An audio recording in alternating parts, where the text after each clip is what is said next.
Hello, welcome to Curriculum of Wonder. Thank you for joining us tonight. We have an exciting episode. Last time we got into some mage duels and some other nonsense, but now we are going to be exploring some ancient ruins and maybe resolving that great mystery that we introduced last session. Who knows? Who knows? Secret dragons? Meh, maybe. In any case, I am Marco. I'll be the DM tonight, running the magical world of Strixhaven for everybody here. And yeah. Which takes us to me. My name is Sarah, and tonight I will be playing Vega, the Lucent daughter of Dawn's Cathedral, and currently she is a level 2 human paladin. Hello, I am Caitlin. I am going to be playing Ciri, a level 2 pestilence cleric. Hi, I'm Francis. I'm playing Fergal. Fergal is a human ranger who focuses in necromancy, which is weird for rangers, but he's weird. Hi, I'm Sam. I'm playing Stella, the Avalon Druid, also level 2. Hi, I'm Andy. I am playing Sammy, a halfling warlock and upperclassman, level 5. All right, cool. Well, let's get right into it. It has been some time since our last episode. I think Ciri was found in the Sedgemoor. She did make her way home eventually. And you've got maybe like a few days before your next exam, so you are all probably studying furiously in your dorm room. This is, again, magical physiology, so you've got all kinds of research to do on magical creatures and, beasts and stuff. So you can choose to study individually or as a group if you'd like. And you can kind of do whatever you want to for studying purposes. So let's go around and maybe talk about how folks are preparing for this second exam of your first year. Wait, where's Helianthus? I need to borrow her notes. Oh, Helianthus got a special This is- exception. Oh, of course she did. She probably deserved it. Yeah, she's on that art retreat thing. He takes far better Oh. notes than I do. We're I so know. screwed. Do you think she left her book somewhere where we might be able to take a look at her notes? No, that'd be wrong. Never mind. That would not be the right thing to Would do. totally let us, though. I mean, No, she absolutely would let us, to be fair. I mean, if y'all think that's the case, and then the notebook is open on the counter, perhaps I could read it. That'd be fine by me. I feel like as long as we don't go in her space, if her stuff is in a common area, it's kind of common property. The way you said it makes me less comfortable with this idea. I can't cast Mage Hand quite yet, unfortunately, to get her book without going into her room. Maybe she left us a note saying we could use her notes.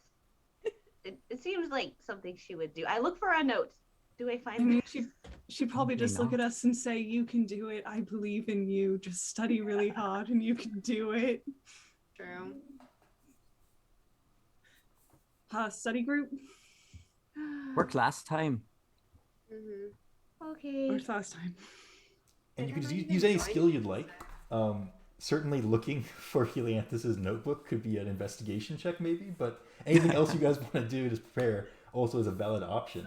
Only good student among us. Can I roll for Helianthus's notebook?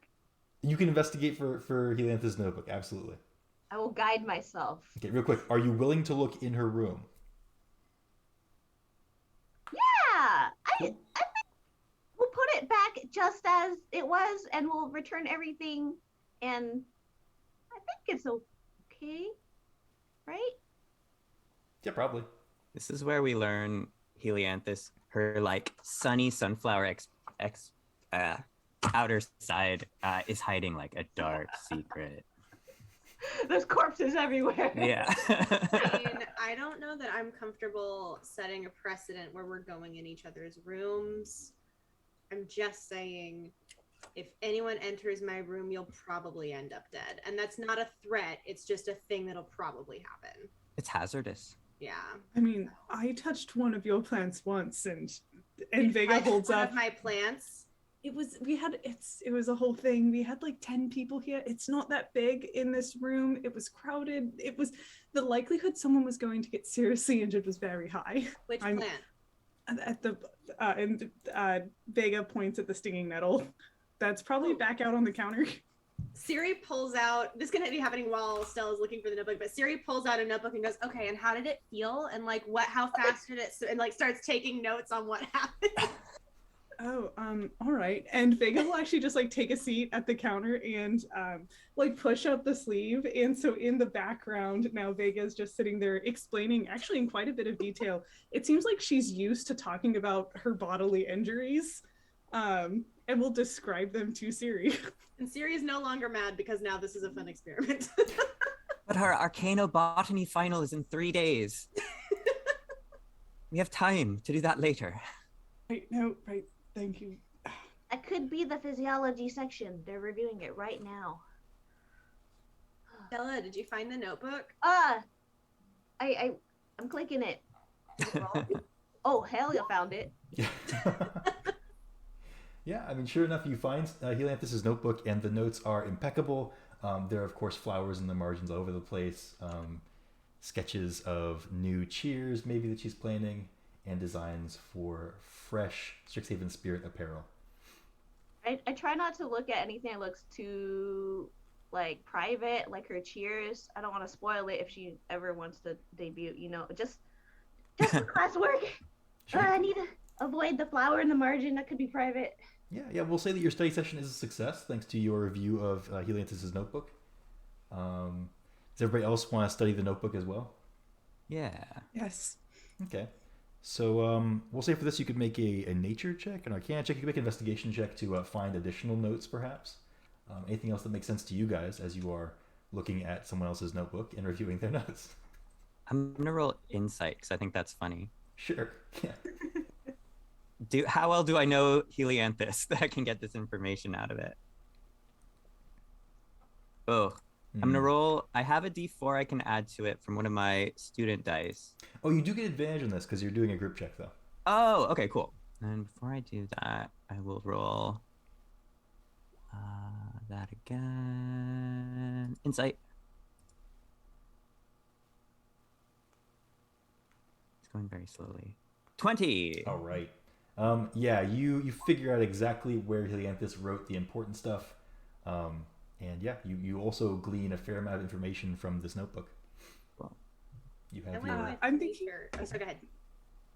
Vega, once we've identified the location in the notebook to look, Vega pulls out a very, very similar notebook, perhaps as if she is trying to emulate Helianthus' studying habits. And Vega will flip to her section of her own notebook and begin like kind of reading through Helianthus and then going through her notes and going like, oh shit, and scratching things out that were clearly wrong and then adding things back in, and basically is trying to fix her own notes based off of Helianthus's book. Oh, this is just like, I think, straight intelligence, and it's a 10. Okay. You do a decent job of editing your notebook. You spend more time doing that than absorbing the knowledge, unfortunately. Oh. Did you roll with advantage though? Because it's a group check. or a Yes. Group... Oh. Thank you, though. Thank you.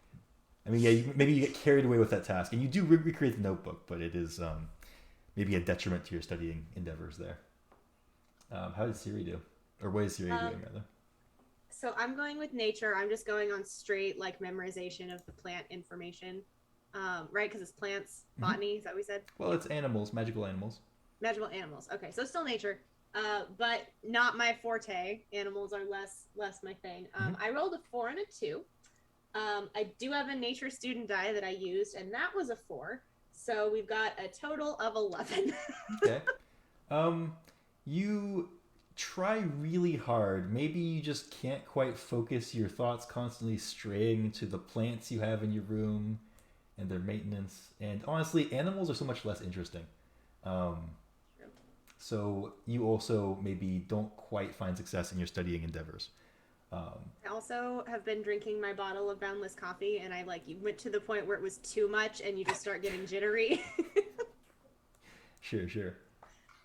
So I think that Fergal and Stella both got those studying dice rerolls on their for their exams. You each have a reroll you can use during the exam for any roll you make. Vega and Siri will be either without rerolls, or you could push forward and try to do an all-nighter, which would get you a reroll at the cost of being exhausted. No? Okay, all right. I mean, sleep is more important. For sure. All right, cool. So the day of the exam does come around after your studying endeavors, and you walk into the Biblioplex where your general studies courses are held. Let's look at that Biblioplex. Oh, it's so beautiful. Yes, that massive marbled edifice with a towering blue dome and a pure cloudy... Anyway, it's beautiful. It's gorgeous. And in the front door you go into that Hall of Oracles where you've been before. Many of your exams have been held here in the past. So you're very familiar with this equally wondrous sight, perhaps, with that kind of glowing ley line floating in the middle of this wide open space. Classes are often held here, especially exams. There's a certain serenity here that just makes everything very serious yet calm. It's a nice atmosphere for exams, we'll say. You find desks arranged in a circle around maybe half of the Hall of Oracles floor space here. And there are sheets of parchment there waiting for you face down. You're all guided to seats, and your instructor will come to the front. In case it wasn't mentioned, your magical beast instructor is a dryad, Professor Lang from Witherbloom. She's well known on campus. She teaches a lot of general courses, so certainly a common face. Just wanted to make sure I described her at some point. She is a dryad. She has like fall-colored leaves in her hair, and her wood, I guess, is a little bit on the paler side, maybe like birch or something. Anyway. She's a very even professor and very informative. She tells you the first part of your exam today is a multiple choice questionnaire on the eating habits and ecology of owlbears, a very popular beast known in many planes as both a terrifying forest predator and a very cuddly companion for the rare, gifted few who manage to secure one as a pet. Please take your seats, flip over your parchment when you're ready, and we'll get started. Why is it always something like an owlbear? It couldn't be something like a living corpse or a geist or a zombie or, or some kind of incorporeal spirit, right? And Vega's just like frustratedly chattering at whoever's next to her as she goes to take a seat. Right. Nice. Yeah, the questionnaire is very straightforward. It's not too difficult. And so the way we're going to run this is a little bit different than we did exams the first time, because we're improving on our systems as we go. So for this exam, we're going to use our second exam. We're going to use our passive scores in either nature or animal handling. And then we're going to add a D4 to whatever your passive score is. And you may add an additional D4 if you have any student dice that are relevant. Reminding you do have 2 rerolls, and there are 2 parts to the exam. Your professor promised there was a practical segment afterwards. And you only need to pass one of the 2 segments in order to pass the test, so it's not the end of the world if you fail.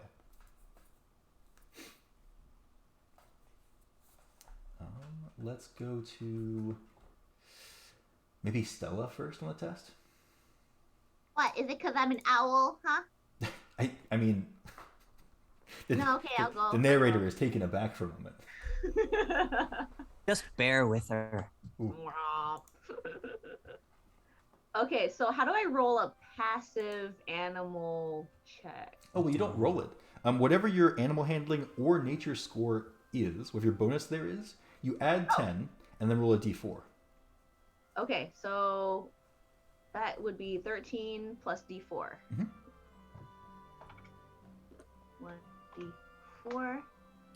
1d4. Is it cheating to use my crystal ball? That depends on what you mean. Ugh. I will take out my crystal ball and pray to it. Oh, the stars above, please guide me. And kind of like put my finger on one of the multiple choice answers. It's gonna be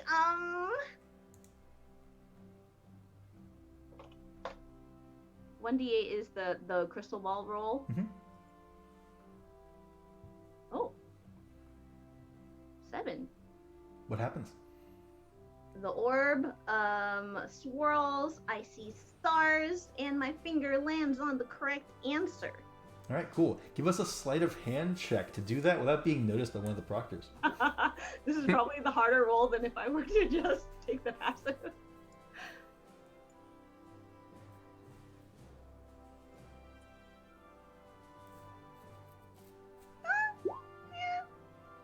Nice. Yeah, we'll say you managed to sneak that in. Your finger definitely lands on what you think is the right answer. And you have passed this segment of the exam. Once you turn your stuff in, you are marked with a passing grade. How about Fergal? Okay, I will roll my d4. Got a 2. My animal handling and nature are both +5, so that's a 17 for either one. Nice. Yeah, you get by on your knowledge and the studying you've done alone. It's a pretty easy test for you. You've got a lot of background knowledge in this stuff, so no issues there. How about Siri? Could I use guidance on myself to add an extra d4 to this? You could certainly try. Okay, I didn't know how, because that's normally for d20 rolls. I wasn't sure how if that would work or not. Oh, I guess guidance wouldn't normally help. We'll say you could try, but that's against the rules. I think that's fair.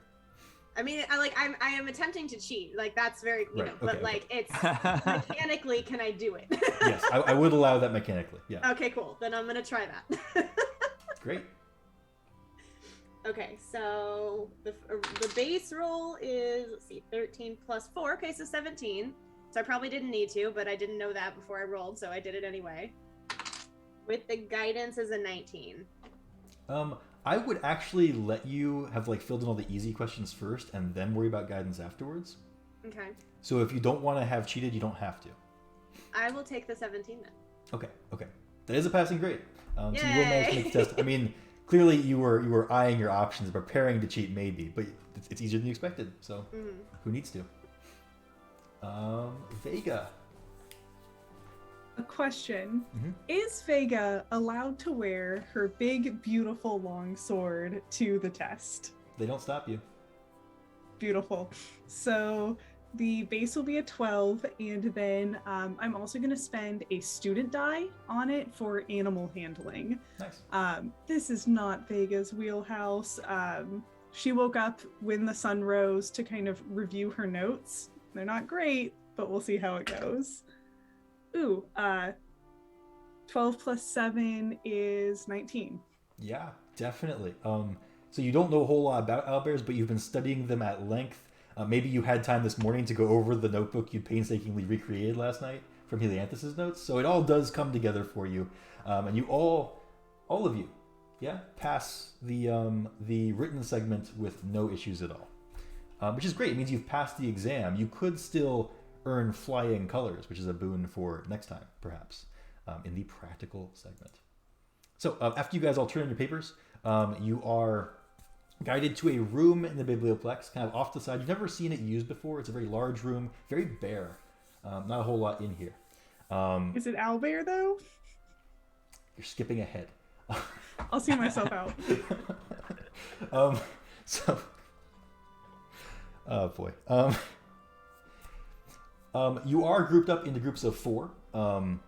Professor will take each group in. Maybe a group goes before you. You see the door close. The professor goes in with them. You do hear some loud roars and screeches and some shouts from inside. And maybe like a minute later, the students emerge. One of them is limping. One of them has a slash on their cheek that is bleeding. And one of them is straight up unconscious, like they were slammed against a wall or something. But the one that's like not injured gives you guys a thumbs up weakly. And as they leave, the professor says, "Next group." This is going to be incredible. This is a rough exam. I know. I wasn't really planning to fight an owlbear today. But okay. So as you guys file into the classroom, the examination room, you see a bare room. The professor is there, Professor Lang. She says, for this section of the exam, you will be encountering one illusory owlbear. Now, I must caution you, the illusion will appear and feel and have effects as if it was real, but it is not truly an owlbear, therefore you don't have to worry about harming a real creature. You do have to worry about the illusion harming you, unfortunately. That said, It's you just may... like back at the cathedral. Let's go. You may deal with the owlbear any way you see fit, so long as the owlbear is pacified and at least half of you are able to walk out of the room, you will have passed. Pacified is a synonym for in the grave, right? Is that? That would There's be one other way to pacify ways it. to be peaceful. Be my guess Well- then. Can this illusion be harmed like the same way as any other owlbear, or? It will appear to be harmed, yes. Okay, that's fine. But the harm to us is real. It will feel... Yes, it will be quite real. Don't worry, we have healers in the hospital wing nearby. I mean, that's what makes the training exercise worth it. Vega's pumped. She looks so excited. Nice. All right. The Professor Lang gives you an opportunity to prepare yourselves. Is there anything you want to do before she summons the illusory owlbear? Now's the time. Do we remember what it likes to eat? Not like its primary food, but like what it thinks is a really good snack. Can I roll for snacks? Sure, absolutely. We'll call it nature.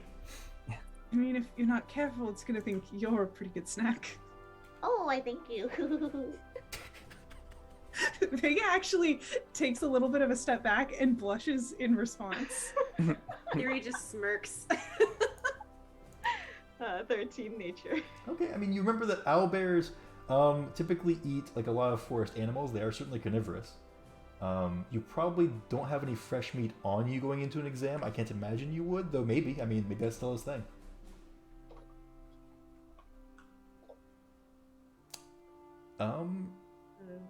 If there's no other prep, Professor I mean, Lang... What, go ahead. I'll pre-cast Shillelagh. It doesn't really matter. Okay, sure, yeah. Your stick begins to glow with wisdom. Mm-hmm. And yeah, Professor Lang will gesture and summon an owlbear. Kind of just appears out of nowhere and then looks very, very real. It is a massive creature standing at the shoulder, about as tall as any of you are vertically. It has a owl's head, a somewhat feathered body, covered in rippling muscle, and it screeches like you've heard similar screeches, not quite as high pitched, when Stella has bathroom problems. It's a very, very unpleasant sound, to say the least. And it does bellow and charge forward to attack. Let's go ahead and roll initiative.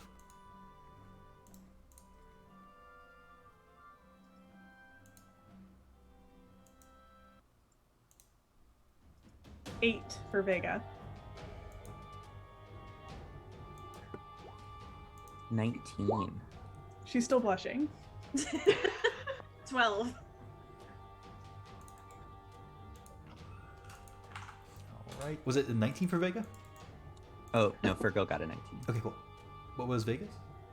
8. Got it. 8. All good. Okay, cool. Sort by ascending. So Fergal, you are first to act as the owlbear paws the ground with one taloned foot and then begins to charge forwards. Okay, I will get in its way, being all brave. And then I'm going to pretend to whack it with my staff. But instead, I'm going to reach out and zap it with dark magic. Ooh. Sort of shriveling his soul, his illusionary soul. And I cast Inflict Wounds.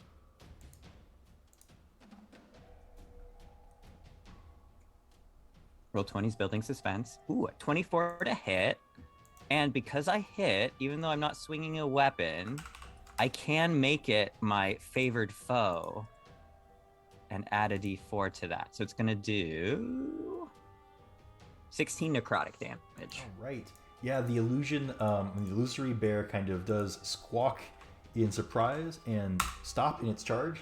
You see the illusion kind of like momentarily flash and then update to reflect the amount of damage it took. Like you see the wound appear instantly. It's certainly not like an actual wound effect, but it looks real after the shift. Anything else for Virgil? No, that's it. All right, Siri, you are next.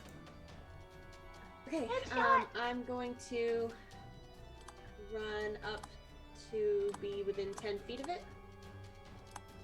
And I'm going to cast Poison Spray at it. So Right. it needs to make a con save. It fails with a 7. Cool. So I'm also then going to use my Noxious Magic. So basically you see like she runs up and starts kind of casting this spell and also pulls her hand into like a little pouch at her pocket and kind of flings out what look like pollen spores that kind of cling to the magic as it moves towards this owlbear. So that is 10. Oh, that's good. 10 plus. Yeah, no, so just 10 damage, and then let's go ahead and blind it Okay. till its next turn. End of its next turn. Yeah. The illusion kind of rears back and then updates. You see its face tinged a little bit green, its eyes blinking fast, clearly unable to see as it swipes in front of it to avoid you. After that would be Stella. Stella is going to burst into starlight, just so glittery. Too bad this owlbear is so blinded he can't acknowledge this gorgeousness. And she's gonna cast a guiding bolt. All right. You have advantage because it can't see you.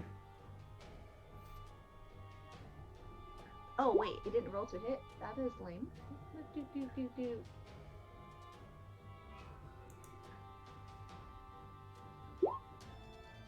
16 to hit. That will hit.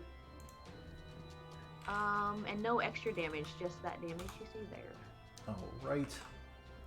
Yeah. Also very glowy, so if we could have double advantage, that's not a thing. For sure. Yeah. The beam of light kind of streaks through it, and then the illusion again kind of refreshes to show the owlbear kind of stagger backwards. It is limping, looks pretty rough off, and almost ready to be pacified. It is Vega's turn. And finally recovering from the earlier exchange, Vega, in that action that their body just knows inside and out, will pull out that wicked blade and close the distance between herself and the owlbear. And kind of watching it stagger and watching it stumble, she tries to find an opportunity to just push her blade through its sternum. See how this goes. Ooh, that is a 14 to hit. Even with advantage? Oh, we have It's advantage. blind. Okay. Thank you. Heyo, that is a 19 to hit with advantage. Absolutely hits. Thank you very much, for a total of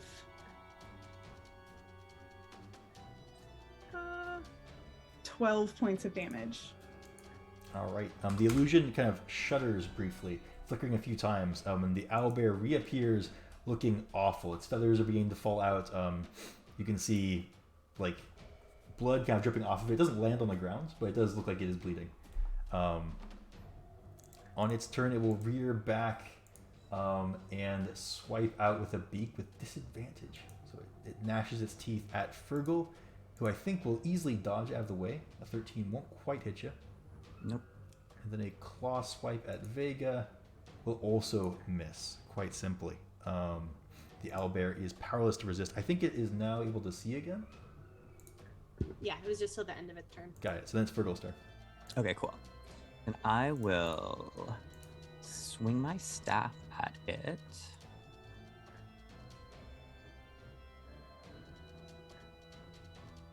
Oh, a crit.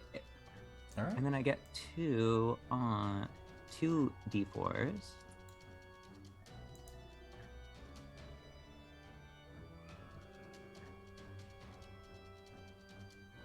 There we go. So that is 19 points total bludgeoning damage. All right. The illusory owlbear flickers a few times. You hear kind of a death knell shriek with a little bit of distortion to it. It doesn't sound quite natural anymore. And the illusion fades. You hear clapping from behind you. The professor says, "That was fantastic. I've not seen a group take on an owlbear like that in such a coordinated fashion in quite some time. Well done. Well done, all of you." 4 is the number of harmony. It's a good choice. You know, for the group sizes and all. Right. Yes. Right. Well, Thank you. I thought the illusion was supposed to be able to hurt us. well, it was able to hurt you. You simply prevented it from doing so. Oh. Are other groups actually like struggling with this? Now, students, it's not appropriate to be smug. But it's fun though. I think we just have a lot more practice as a group destroying things. That's all. And there's nothing wrong with celebrating your accomplishments. Oh, you're those students who took care of those cabbage monsters at the tavern, Bow's End. We don't talk about the cabbages. Stella's gonna huff out of the room. She's not quite over it. Well, in any case, you've passed with flying colors. Feathers. And congratulations. Enjoy your quarter break, and I'll see all of you next quarter. So as you guys leave class, you can see folks who passed their exams really well are in high spirits, talking about heading to the Bow's End or to the cafe in the Biblioplex for a treat. It's kind of a cool time on campus. Shortly thereafter, like towards the end of the day, classes are out for the last time this quarter.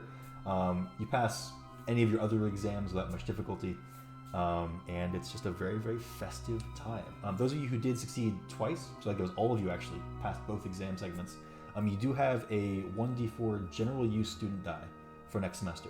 Any ability check you want to use it for, you can. Cool. Yeah. Vega's fancy snack after in celebration is instead of getting a like vanilla flavored protein shake, she gets like a chocolate and peanut butter flavored protein shake. Dang. That's luxurious right there. That is really indulgent. I mean, are you sure? Like, It's a special occasion. right on. So the air is celebratory, as you've experienced one quarter break already, but like there's a week between course segments, so you are able to like do fun things. A lot of folks go home or visit during that time. Some folks do projects in between semesters, kind of just freestyle creative things they want to do, or even explore Arcavios. Many folks go into town, so to speak, and get up to all sorts of nonsense there. What would some of your plans be for the quarter break?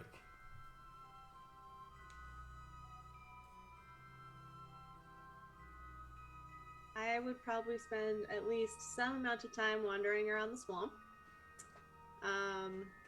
Just, looking for plants. Nothing else, just plants, that's all. Okay. I was thinking Fergal can't really afford the plane shift spell to go home between quarters.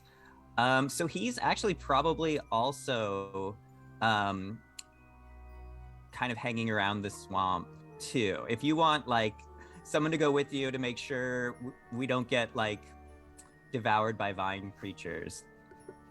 Yeah, Siri will be like, yeah, no, totally, we can definitely do that together. And then just like at one point she does like just kind of like turn around a corner and go off on herself for like an hour, and then you find her coming back. We're not Okay. quite there yet. Let me set the scene a little better. We're at the bow's end, we'll say, talking about what we're going to do over the quarter break. Oh, okay. Okay. Then yeah, she just says, yeah, totally. That's fine.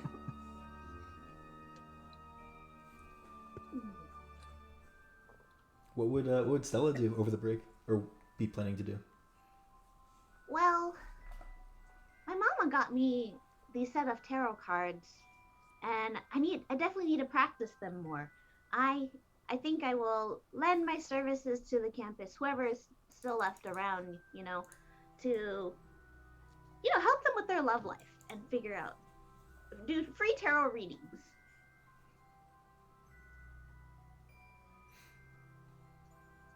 Vega? There's a really big LARP happening. There's a big LARP that actually happens during every break. So all of the students who either can't go home or don't want to, it's like a days long LARP event, and Vega's kind of finally nailed down her character and is actually pretty excited for the LARP that's coming up. Okay, cool. So as you guys are discussing that, you're having a celebratory meal, maybe with some extra sides or some fancy drinks. They do make all kinds of interesting cocktails at the bow's end. A familiar face and an unfamiliar face make their way through the tables towards yours. Approaching you is Mina, who you've encountered a few times. We'll bring up her face real quick just to refresh us. She is a Silver Quill second year, who is the person who introduced you guys to the rumor that there was a founder dragon on campus. You know her to be very friendly, outgoing, and very easy to talk to. And next to her is... Next to her, standing at about... How tall is Mina? Oh, Mina's like 5'8", we'll say. Yeah, so the halfling next to her is literally about half her size. She is very nervous looking. It seems like her brows are always knit upwards in concern for something in the distance somewhere. Her hair is very disheveled. She obviously cuts it herself. And one of her eyes one of her eyes is that of a goat, and she's missing an arm. It's been replaced with a metal prosthetic, within which there's a glowing green core spinning around inside of it. But she says, "These are the people, Mina." Oh yes, they're very capable, I assure you. Oh. Hey, praise like that. Mina's friend, please come join us. And so Sammy will take a step forward. I don't think that she can actually see too high over the table itself. And she just raises her metal hand and she says, Samia Tea Leaf. Pleasure to make your acquaintance. I've got a request, and it's kind of important. Okay. Visit last. So I need you, because you all have a reputation for being good at one thing, and that's punching stuff, and I do need that right now. And Nina here has been so kind as to get me a meeting with the Dean of Chaos in the Lowerhold College. Plarg, the big old art guy who likes, he's big.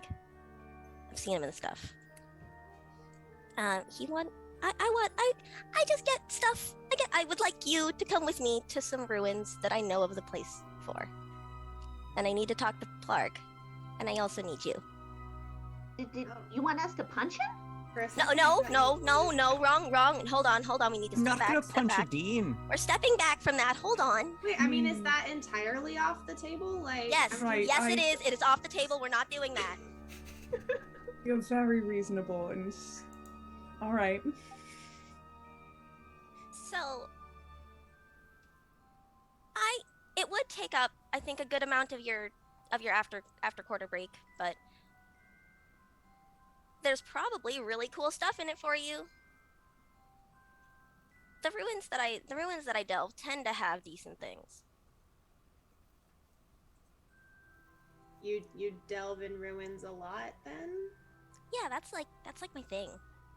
Oh. You know, ruin shamans. We do that. We just kind of go in there and we take the ancient magics and then we use them.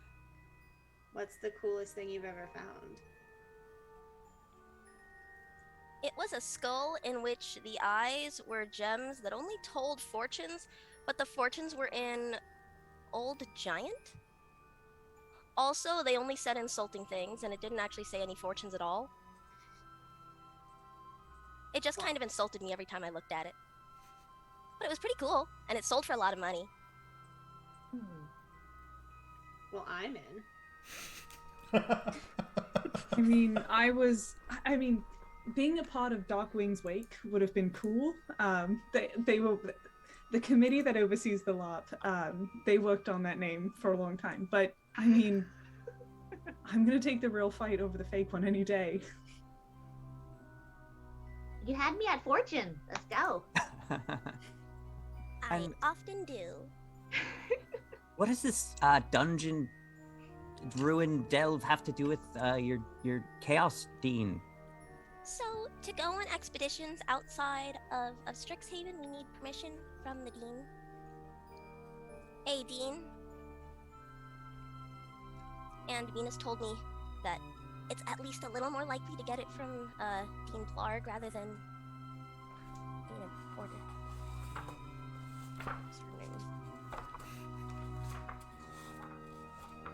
Do you think that Dean is a dragon? Good question. No. You spent a lot of time with them, right? No. I just we do see them. It's not like they're not seen by us. We do technically have to see them when we enter our assigned college, or a desired college, really. But could they be dragons that are, pretending to be people? Maybe. We're trying to win a bet. Are you Mina, dragons does that are someone win the bet pretending to be already? people? Mina chimes in here. She says, about that, by the way, I actually figured out who the dragon is. No. Did you get the orb? Well, in a manner of speaking. Tell you what, if you do this thing for my friend, call it a favor, I'll tell you who the dragon was, and maybe even give you the orb. We'll see. I guess it was yours to win. Does she seem like she's being honest, or does she seem like she's bullshitting us? You can do an insight check, why not? Okay. 4. Oh, she's so convincing, though. Totally gonna give us the orb. Sounds fair to me. Sammy, where does our punching come in? So, for a lot of students here, to be very frankly honest, I wouldn't trust them to go ruin delving with me because I don't want them to immediately die. I'm not saying that it's like that they're incompetent. They're very skilled in many of ways, but also everyone who's capable is upperclassmen, and I don't have that authority.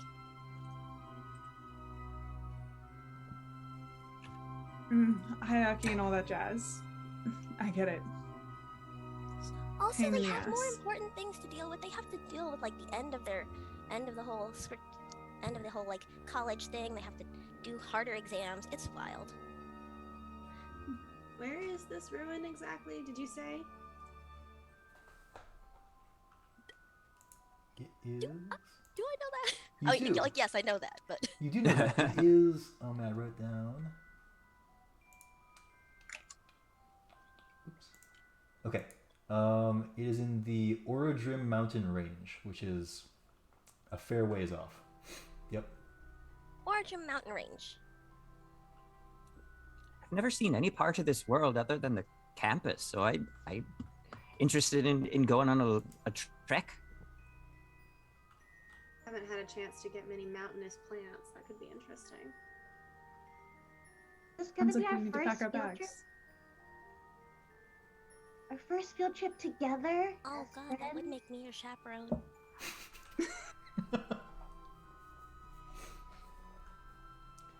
Mina pats your back, Sammy, and says, "Oh, don't worry, you'll do great. Just, make sure they don't die. And if they do bring their bodies back, we can get them back after that. Don't worry about it. Yeah, It'll be fine." I think I've seen it happen a couple of times. Dude had a different hand though. So as long as you're fine maybe having different hands if you come back. Anyway, I look suspiciously at your prosthetic. Yeah. this is Mina. If you're all on board with this, and I promise, Sammy was a little bit modest as far as rewards go. We do have a promise from Osgir that he'll duplicate any relics you find and give us the extra copies. So there's plenty of wealth to be found, benefit, we could say, incentive. If you're on board with this, please meet us tomorrow morning at the Lorehold campus, and we'll all meet with Dean Plarg together. Okay. See you then. Wonderful. And Amina gets up and leaves the table, waving bye to all of you. I'll get another round of drinks. Nice. So the evening passes in great celebration. Folks are all really excited for their break plans. You hear a lot about projects. People are going to practice dueling, or they're going to try to climb the ranks. One person says they're going to challenge Egan over the break. Yeah. And, I think we all cheer that person on. Vega's only disappointed she doesn't get to watch. For sure. And so it's an uproariously good time at the Bow's End. Lots of drinks, lots of merrymaking, plenty of games of darts, and other kind of fun party stuff. You guys will make it back to your dorm at whatever time you decide to make it back to your dorm, and get a nice long rest before the next day, during which time you will level up to level 3, having completed your second quarter at Strixhaven and gained all sorts of new insights into the workings of magic and your own abilities.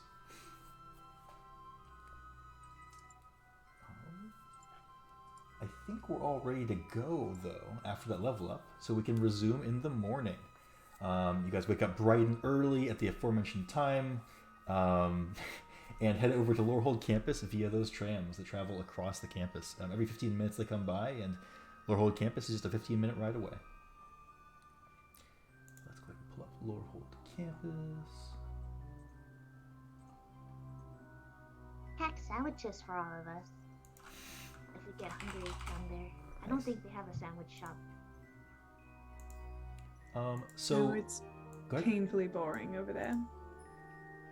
It's super boring. So the tram takes you out across these away from Central Campus, far, far away. You see these mountain range. It suddenly becomes really dusty. As you pass through these mountains, you see ahead of you is this massive chasm with these ruined buildings around it that look vaguely pyramid-like. In the chasm, built into its walls, is Lorehold campus. This area is known to be called Pillar Drop, and the tram actually will narrate that as you approach. Welcome to Pillar Drop. And you can see ahead of you down the chasm there are all kinds of classrooms, hallways, students moving about the chasm. You will occasionally see falling rocks from up higher in the chasm fall down towards those things. The ones that would impact the walkways are deflected by magical barriers, but it does seem remarkably unsafe for a college campus. In any case, you are guided by a campus guide that shows up pretty much immediately as soon as you get off the tram, and takes you in deep into the chasm buildings. Down here it's kind of warm, maybe shockingly. There's a certain warmth to the walls and floor, and you stand in front of a door that is affixed with all manner of maps. There are maps blanketing this door. They're maps of regions you've never heard of, many of them very clearly from different planes of existence, just based on the outlandish and honestly mind-bending geography they depict. Some of them depict floating land masses, or land masses that twist or make full loops. Some of them have pictures of strange monsters that you've never heard of or seen a likeness of in the margins. It's all just very, very unusual. And as you're there, kind of approaching and ready to go, you hear a loud crash from inside, and cursing. Very, very loud cursing in Orcish.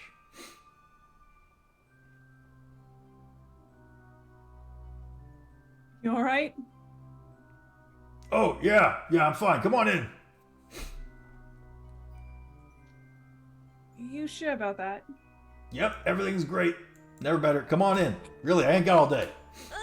Okay. Yes, Bean. Sammy, like, hurries in. Urgle follows. Opening the door reveals a very, very large office. It's huge, and it is entirely covered in ruin relics, artifacts, ancient sculptures, busts, kind of everything you can possibly imagine, either having been looted from a temple or a ruin, or replicas thereof. Standing in the middle of it all is a man who does not look quite like this handout. Same dude, but he's not really doing the fire thing. Here, we'll show you the handout to you guys. Anyway, same guy, just not quite the same scene. He's in the middle of a crashed pile of scrolls and maps, and he's sorting through it. And the whole place is a mess, by the way. It's just like everything's out of place. There's stuff all over the floor. His desk is a snowdrift of papers and interesting little doodads and navigational tools. He stands up straight as you enter. It says, "Welcome to the office. Sorry it's such a mess. It always is, but sorry anyway. I understand Mina told me that you all have some sort of an expedition, and Sammy, which one's you, Sammy?" She raises her little metal hand. Oh, yes, you. You have some sort of a lead on a ruin that nobody's ever heard of before, hmm? Yes, it's over in the Odrum? Orodrim, as the mountain's just a couple hundred miles south. No big deal. Go ahead, by all means. That's it? No rules about things I should not destroy? Oh, well, don't die in the process, ideally, but, go learn, go explore, go see the world. Live your life, grasp your youth by the tail, and don't let go till you've ridden it all the way to victory and success. As you say, Dean Plarg. And she just turns around, but kind of just befuddlement on her face as you she swivels. Where are you going? To go? Oh, no. Sorry, I was, I'll send you there. You don't have to trek 200 miles. I'm not going to make you walk. Oh, well, that's very nice. Thank you, Bean. Sorry, got ahead of myself a little bit here. And he kind of rummages in the fallen scrolls, pulls out one, puts it back, pulls out another one, says, I think this is the right one. Yeah, here you go. This is a scroll of return it. It'll bring you right back here when you're done. Don't lose it, don't misplace it, don't use it unless you've got everybody with you, because if they're left behind, it's going to be a pain in the butt to get them back. I'll do. If we're walking back, I don't think we'll be here in time for classes next quarter. Yeah, don't walk back. It's not worth it. Trust me, I did it once. Just once. You have both his legs still? What? I'm gonna check if he's missing body parts.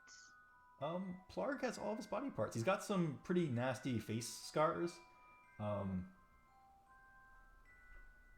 Not sure where those came from, but he's got all of his body parts. Egan doesn't spend much time with you, does he? Egan. I know it's presumptuous for me to assume, but he doesn't. That's the one who likes to fight a lot, right? But it's fake. It's yes. Red hair, kind of a serious demeanor. Yeah, I know that one.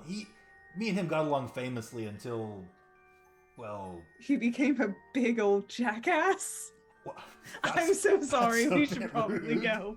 I shouldn't certainly say anything like that about a student, but he is a bit of a jackass. Yes.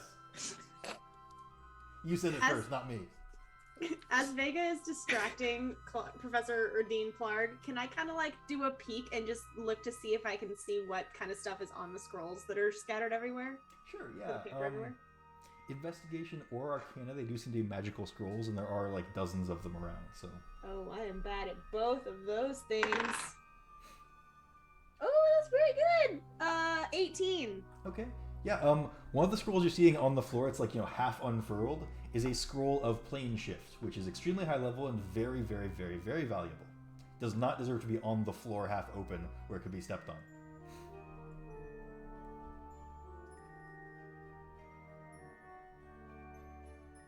Nope, not gonna do it. Okay, that's it.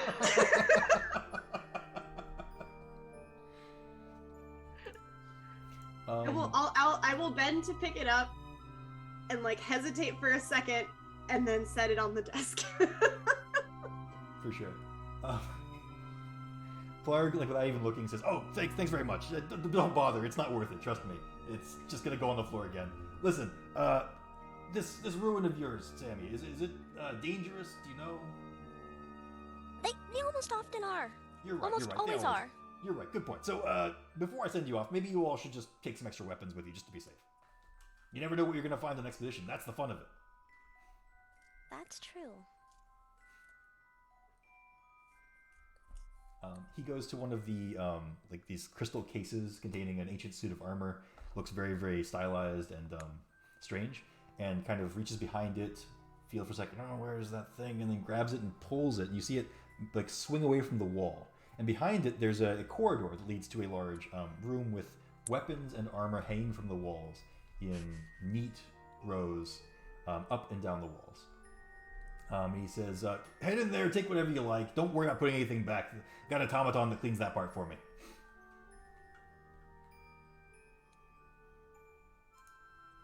Sure. Inside are magically enchanted versions of any weapon you can imagine. Any sort of armor is there. The armor isn't magical, unfortunately, but you can find any armor you might want there. There also are wands of the War Mage +1 in like a row of 10 of them on the wall, all hanging from hooks. And you do notice that in the corner there is a small, it almost looks like a campus guide, but it's a little bit taller, a little bit sleeker, automaton. It's not currently moving, although if you watch it carefully, you will notice its head kind of sort of track you guys as you're in the room. Just a little bit, very subtle. I'm gonna pick up a mace that's just a little fancier and pointier than my existing mace. Yeah. Like maybe +1% more fancy. That's exactly what And then is there any halfling-sized studded leather about, perhaps? There sure is. Okay, I'm gonna swap out my leather for some studded.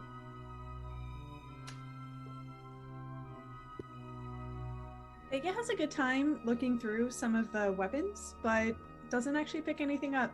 She feels comfortable sticking with that big, beautiful two-hander on her back.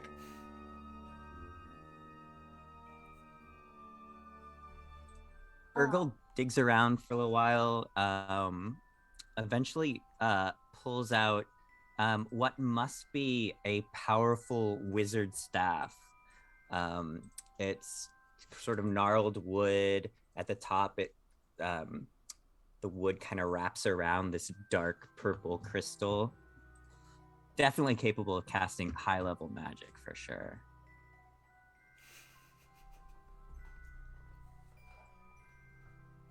Stella's gonna pick out some armor. She normally wears a lot of like tassels and very nice flowy cloths, but they're very thin. So I need some elbow pads. Can I have this breastplate here? You hear a voice from the other room shout, "Yeah, go ahead, anything you want." Okay. And one of the War Mage ones. Mm-hmm. I'll put on a breastplate too. That'll boost my AC a little bit. Twins! Yeah, when you put on your armor, the automaton will kind of animate and come over and help tighten the straps and fit it to you. Oh, cool. So it does fit well, thankfully. Does Sammy want to take anything?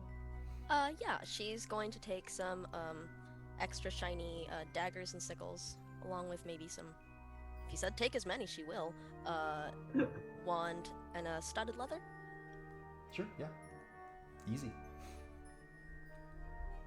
Once you guys come out bedecked in your fresh finery, Plarg kind of looks you all over and says, "Now that's a group of explorers if I ever saw one. What was your name again?" "Oh, right, Sammy, yeah. So, you're all ready to go, yeah?" Yeah, definitely. Sure. I think she looks at the rest of them. Great. Yeah, thank you. I feel like a real adventurer. Look at this. He turns to Mina, who is over by the door, and says, "Thanks for putting this all together, Mina. Always a pleasure to see you." And she smiles, nods, and waves, and then casts a bunch of magic. Casts a bunch of magic, and fire blasts out from his hands and envelops you guys. The fire is led by scrolls, kind of like the image here, so it actually looks like the image finally. And as the scrolls swirl around you, you feel yourselves being yanked across space to somewhere very, very, very far away.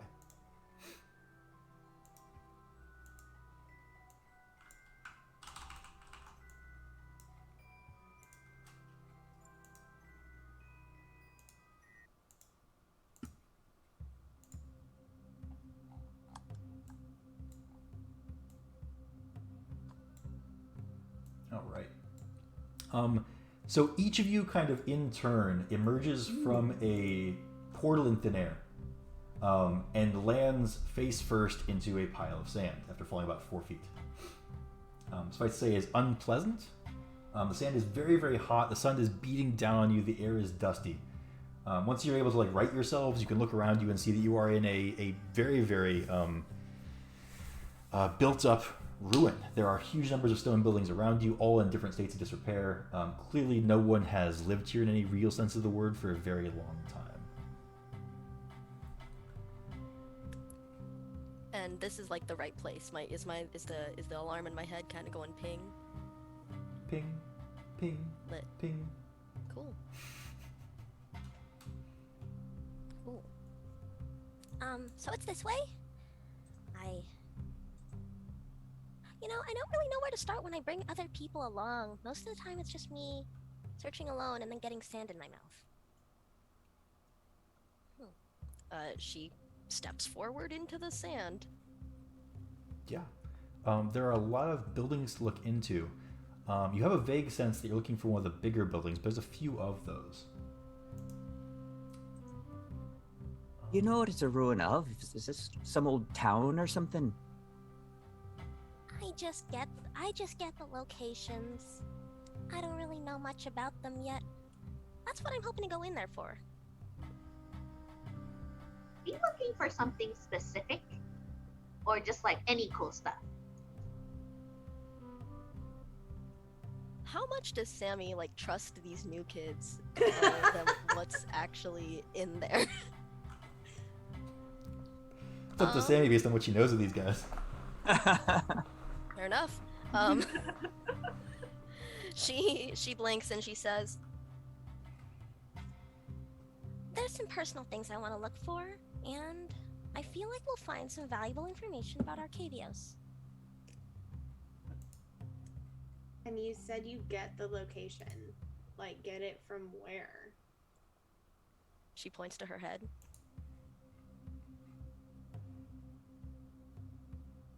And then she continues walking into the big building. Siri opens her mouth like she's gonna ask another question and then just okay and starts following. All right. You do kind of find one of the larger pyramids and take a look inside. Everybody can roll an investigation check to try to find the entrance to this place, because it is kind of hard. The base of the pyramid has been subsumed by sand long ago, so it's hard to find a point of ingress.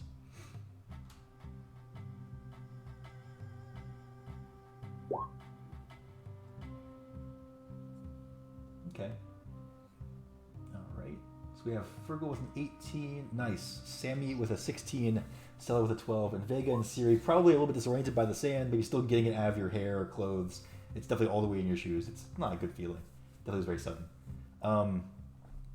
Yeah, Fergal, you do note that the sand is there's a deep divot in the sand. It's like a valley in it, off to one side. That does actually correspond with a crack in it where the sand kind of flows in to a low chamber in the base of the pyramid. So you can actually follow that sand down over the pile it's made in the room, and you can head in that way. Come on, this way. Oh, thank God. As you guys kind of step through the sand, I guess slightly sliding with each step down this slope of sand, You find yourselves stepping down into a long hallway. The hallway is huge by your standards. It is maybe 20 feet wide and 30 feet tall. On both sides of the hallway going down are statues of huge humanoid figures. Each statue probably also 25 feet tall, and just massive proportions. They also wear clothes that are a little bit strange. They have these plates that look like square plates hanging from them as if they are armor. But they also use those to make up their clothing. So like these plates are like suspended on their waist for like a skirt type deal, or they're hanging from their shoulders for pauldrons. It's a very unique clothing style that doesn't really mesh with anything you've ever heard of or seen before. They do have plaques for each. Well, it's not really a plaque so much as carved into the stone of the base of the sculptures. The plaques read "Life Carver" over a figure that's like holding a chisel and a hammer. The next one is "Avalanche of Mesged," and it looks like a great warrior with a lot of armor and a massive weapon. The next one is "Horizon Strider." This person is wearing like really travel-y clothes, I guess. They look like someone who gets out a lot, uses like a map hanging from their side. There's a Herald of Mountains, which is you see them, they have a horn at their side, I guess, is the only mark there. And then the next one is labeled the Voice of Barakum, which they're wearing kind of priestly garment, I guess would be a way to describe them. These ring bells as like gods or heroes or stories or anything we've like heard of before? I would ask for a history check, but that would be facetious. The answer is no. These are very, very strange words and names. You've certainly never heard of Barakum or Mesged or a Herald of Mountains or anything like that. These are very strange. Is it dark in here, I would assume? Right, there's some light that filters down, reflects a little bit off the sand, but mostly it's dark, yeah, definitely. Okay. I'll pull out a torch, and with a flourish, it'll burst into green fire.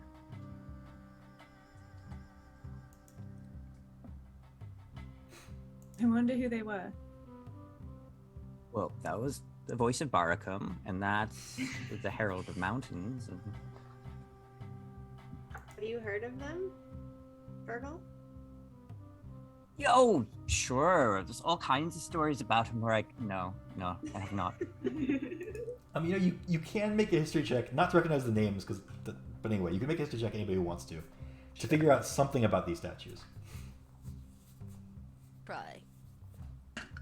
16 for me. Did it load? Nice. Oh, I got an 18.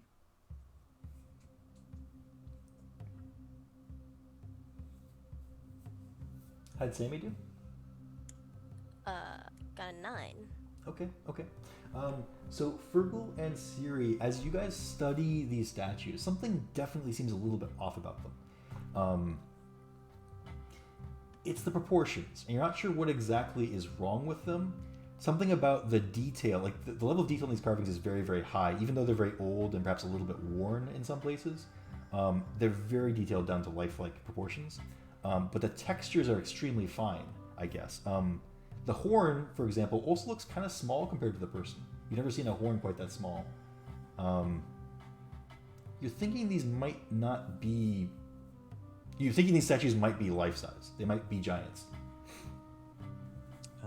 Rather than like large depictions of people. Or humanoids, sorry. So the horn, you said it was small. Is it like humanoid size held by a giant? Right, it's like the biggest horn you've ever seen, but small for the person who's carrying it. Right. Like a huge goat or ram or something. Like a dire ram, but still small for the person carrying it. Like giants holding human stuff type Right. proportions. Sammy will use her Eldritch Adept invocation thing to cast Detect Magic Mhm. at one action. Scanning. Right, you need a dire or a ram to get the giant-sized horns. Scanning the room with Detect Magic. You don't see any magic at first, though your friends certainly light up all kinds of colors.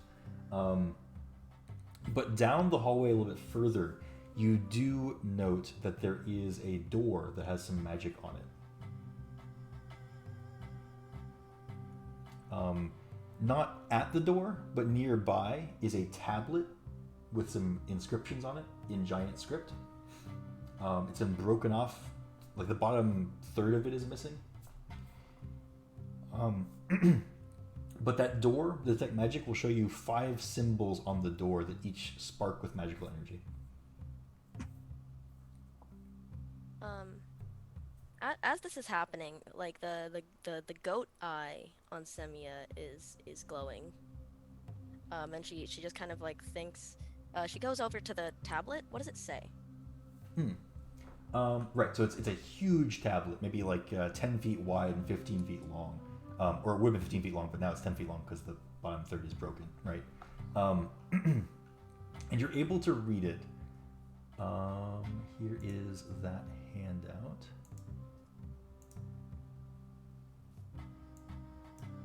You can read it for the group if you'd like.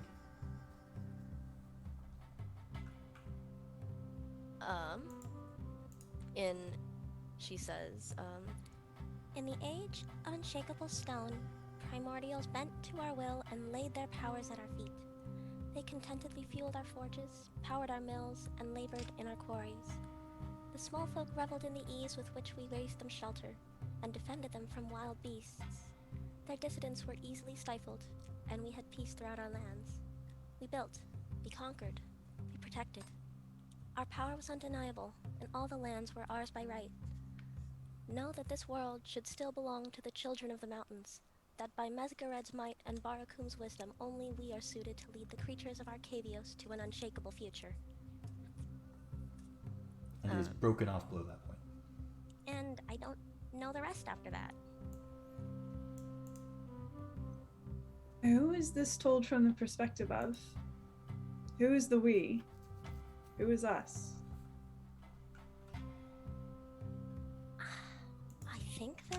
I think they're them, the children of the mountains, so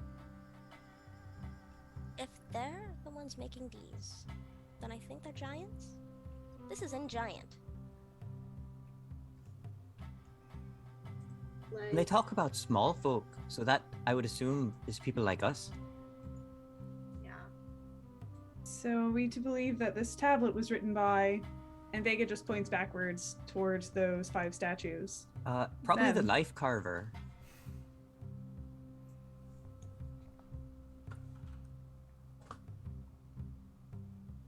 I don't know if we'll find out anymore if we don't go in. But careful, there's magic on the door. Can't tell what exactly yet. further in that hallway, Sammy first checks for traps, even though her investigation is 0. Everybody who wants to can and probably should make a perception or investigation check.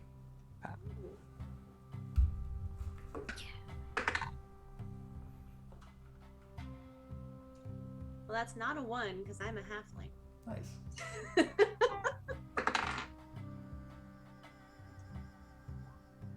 16 perception. All right, cool. How'd Vega do? Vega steps Oh, sorry. Vega steps forward 20 perception. Nice. Okay, so Vega, Stella, and Sammy. As you examine this place, searching for traps and also kind of other features that might pose a danger or otherwise stand out to you, you notice a couple things. There is an inscription next to the door with the magic symbols on it. There's an inscription over there. It's 5 lines of giant script. I think that Vega also notices that in odd places, kind of off kilter and seemingly at random, there are small, very faintly glowing glyphs in the rock around. And they're carved into like not just the walls, but also the bases of the statues. One's even on the leg of a statue. They don't look like they belong, I guess is the way to describe that. They just Vega faintly glow kind of purple. She kind of nods to herself. Well, I suppose that archaeomancy class I've been taking isn't completely for nothing. Everyone take a look at these. And Vega will, to the best of her ability, point out each of those glyphs that she spots. What do you make of it?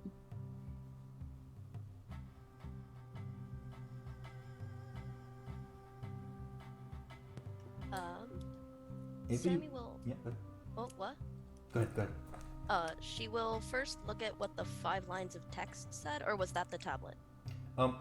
It's separate, so you can look at Okay. these 5 as well.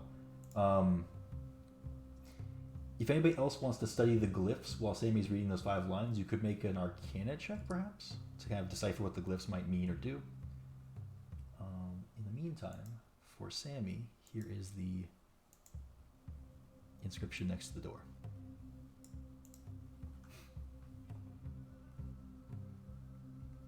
Just for the heck of it, I'm gonna roll one of my student dice. Nice. And Sammy, do you want to read that to us while folks are doing Arcana? Yes. This one she will like write down and like show to the group.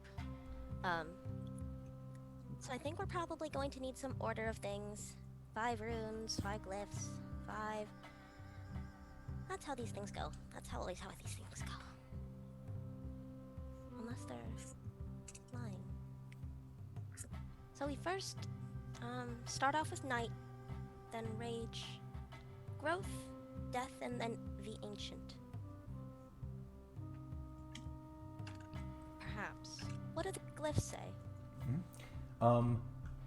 Yeah, so let's see. We got Fergal with a 17, looks like. Mm-hmm. How did Siri and Vega do? No? Okay, all right, fair enough. Fergal with a 17, you'll notice these glyphs are certainly not giantish. They look not the same as, but similar to magical symbols or words for incantations you might cast as part of an alarm type spell. They're not the same as for alarm. It is not an alarm spell, but they're similar in that they seem to be detecting and notifying something of something, and they don't look entirely activated yet. It's like they're now Okay. on.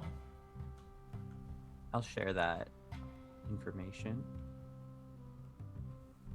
I mean, are any of these glyphs, I don't know, night? And then the door, real quick, does have 5 symbols on it to accompany the 5. Well, anyway, I'll just show you that. It'll all make sense.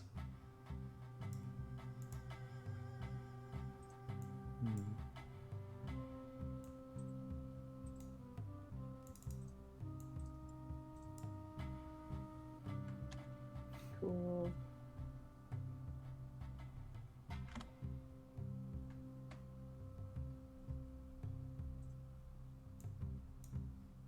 So those are the symbols in the door, which you will all recognize as being symbols of the College of Strixhaven. Or the colleges, specifically.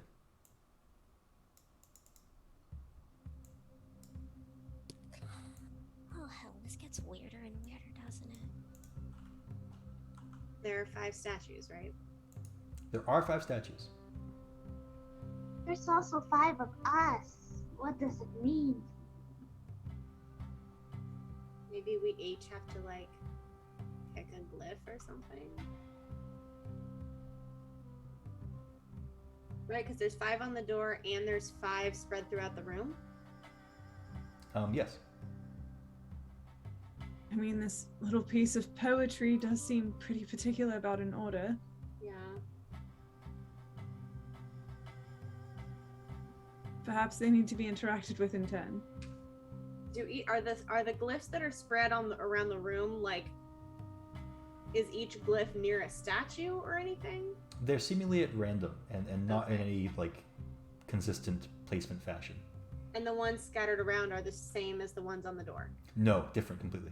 Oh, So okay. these pictured on roll Oh. 20 are the ones on the door, and they're the 5 Strixhaven College symbols of Lorehold, Prismari, Quandrix, Silverhold, and Witherbloom. And they are like carved into the stone. They only shine in Sammy's detect magic sight. So right now they just look like carvings. Otherwise, But the 5 that are scattered around are different. oh, the ones that are scattered around are numerous. There's like dozens of them. Oh. Yeah. Okay.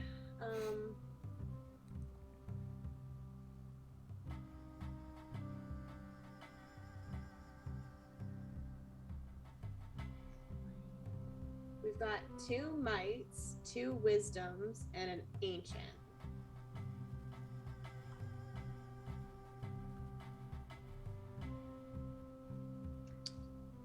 So interesting.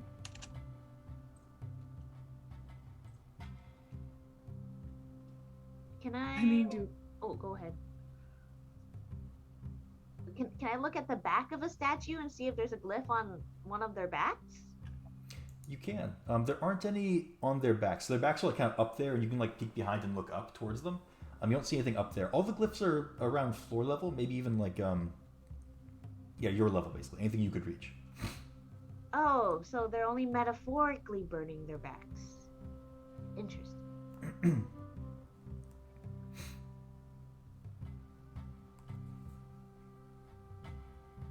Are any of the, just picking this one because it's probably the most obvious to see, are any of the statues missing an arm?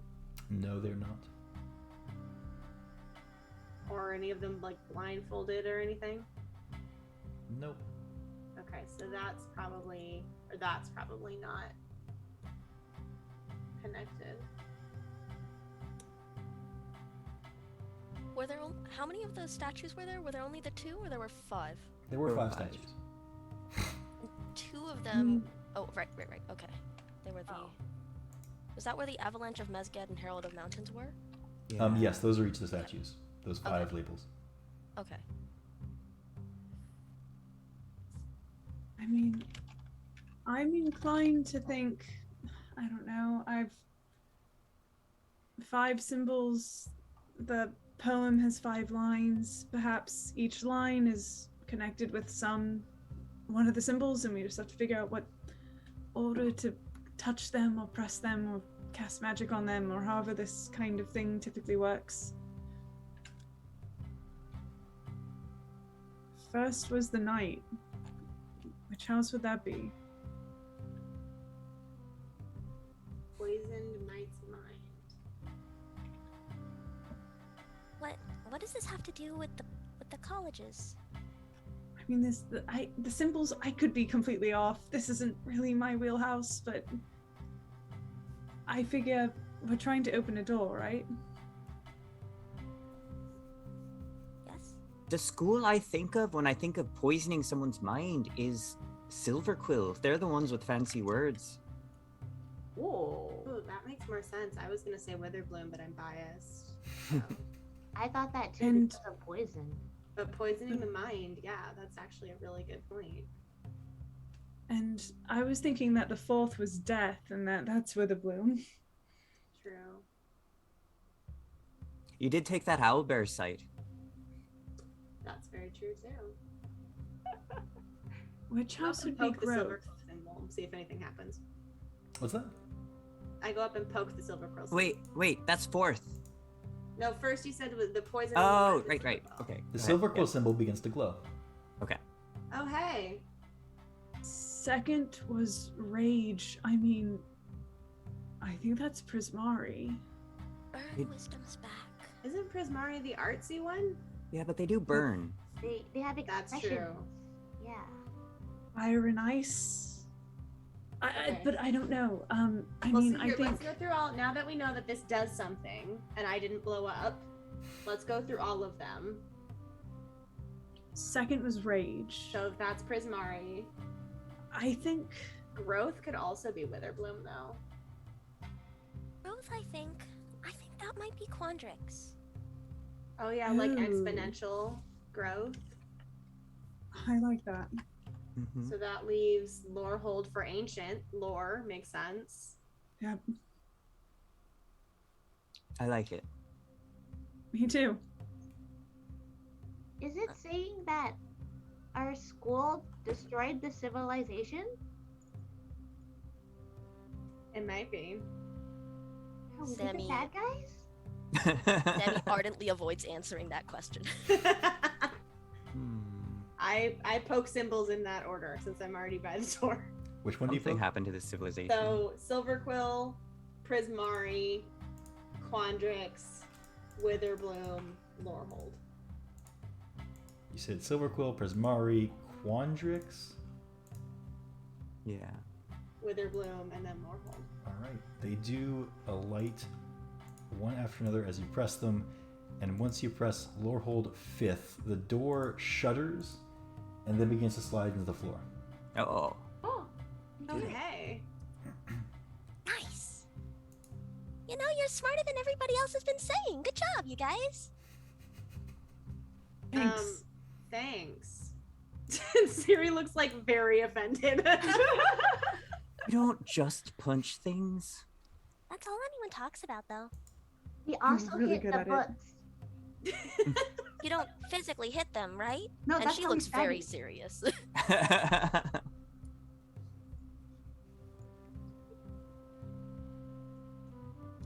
We go further into the hall. Okay. Yeah, it does lead on inwards. These hallways again are huge. They do branch a fair amount, so it's some time looking around in there, exploring side passages, some of which have caved in over time, and then descending down a dark stairway. You will find at the bottom of that stairway a hallway that leads up to a cavernous entrance, beyond which is what is clearly some kind of a vault or treasure room. Even from this distance, you can see your torchlight reflecting off of polished metal surfaces, gold even, from inside that room. The objects look far larger than any gold object has a right to be on your scale. Hard to see fully into the room until you get up to it, at which point, holding your torch aloft, you can see the place is strewn with all manner of treasure. Let's see. Ancient vault, all manner of treasure. Also, so there's giant sculptures here of giants as well. These look at least as ornate as the last ones you saw. Many of them are broken, kind of chunks missing or cracks kind of through them. One of them in particular that isn't broken is a giant warrior with plates of stone armor and a 15-foot long sword. Looks very impressive. There's a large golden, disc with a mountain depicted on it. The whole thing is solid gold, likely worth tens of thousands of gold pieces if it was, minted into coin. There is also a similar disc in a different part of the room with an eye on it. You also notice in the middle of the room, kind of amongst all this stuff, is a corpse. It is dressed in black and white cloth with a mask on its face, and the mask glows faintly purple. Vega looks and goes over to the corpse with interest. Alright. How's the detect magic pings going? There actually aren't that many pings in this room. So the corpse certainly pings his magic, especially the head area. Wow, who'd have thunk it? I guess it's 30 feet range. You actually don't get to see the entire room with that from the entrance. But there's a few things around the room that kind of ping his magical. Okay. Here's a picture of the corpse. It doesn't look like this because this person is obviously, well, they look living anyway. But it's the same manner of dress. They have those black clothes with white trim, purple mask, glowy. And the clothes don't look like they've degraded it at all. Though you can tell beneath the clothes is a skeleton. It's like being back at the cathedral. What do you think this is? You're a little excited to find a dead body there, Vega. It's just so familiar. And actually, Vega looks at the corpse with interest, trying to figure out what she makes of this. Actually, given her extensive history and knowledge of the undead and other creatures of that ilk. Sure. Everybody who wants to can make investigation, history, any other skill you think you could use to evaluate this long dead corpse that's clearly rotted away and then some, but the clothes are totally fine, so is the mask.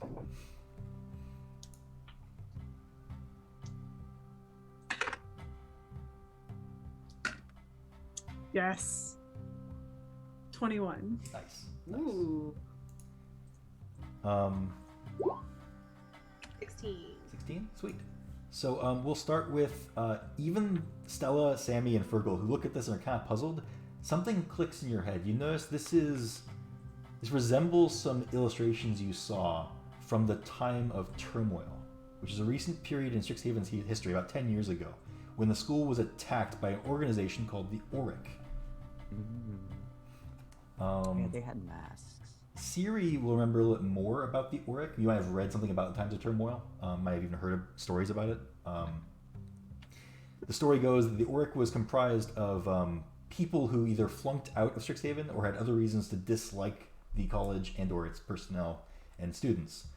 They banded together. They used these creatures they called mage hunters, kind of insectoid monsters that hunted mages, sought out magical energy, and humanoids that used it, and tried to actually destroy Strixhaven, and came relatively close, but for the efforts of a few select students and faculty members.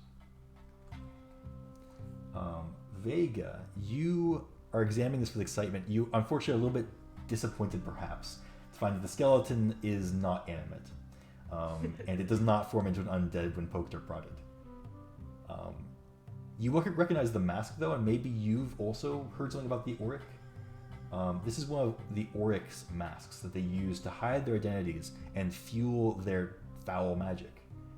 It's said that the Auric were able to cast spells that no one else was able to replicate, and that their connection with magic, being tainted like that, was what allowed them to control the mage hunters. It actually looks at this and spends a long time kind of looking at this mask, and then eventually will just sigh very heavily and very sadly. How long have the Auric existed for? The Auric, it's not known how long they existed prior to their attack on Strixhaven, prior to the time of turmoil, but they are largely defunct now. Would it be fair to say that maybe there's people who, in ye olden days, or maybe 100 or so years back, might have been a part of the Auric? That's probably a little far back. Okay. Maybe So like Vega- there was a previous organization that was similar. Okay. In that case, Vega just kind of sighs heavily looking at this mask. There have been those in the history of Strixhaven who would see harm come to this wonderful establishment. It's one of my order's greatest shames that are, well, the 14th to come. They were one such member. I don't think they were a part of this order in particular, but everything has its roots in something. You were related to an Auric? I don't think that's quite right, but I definitely have ties to people who weren't so happy with Strixhaven.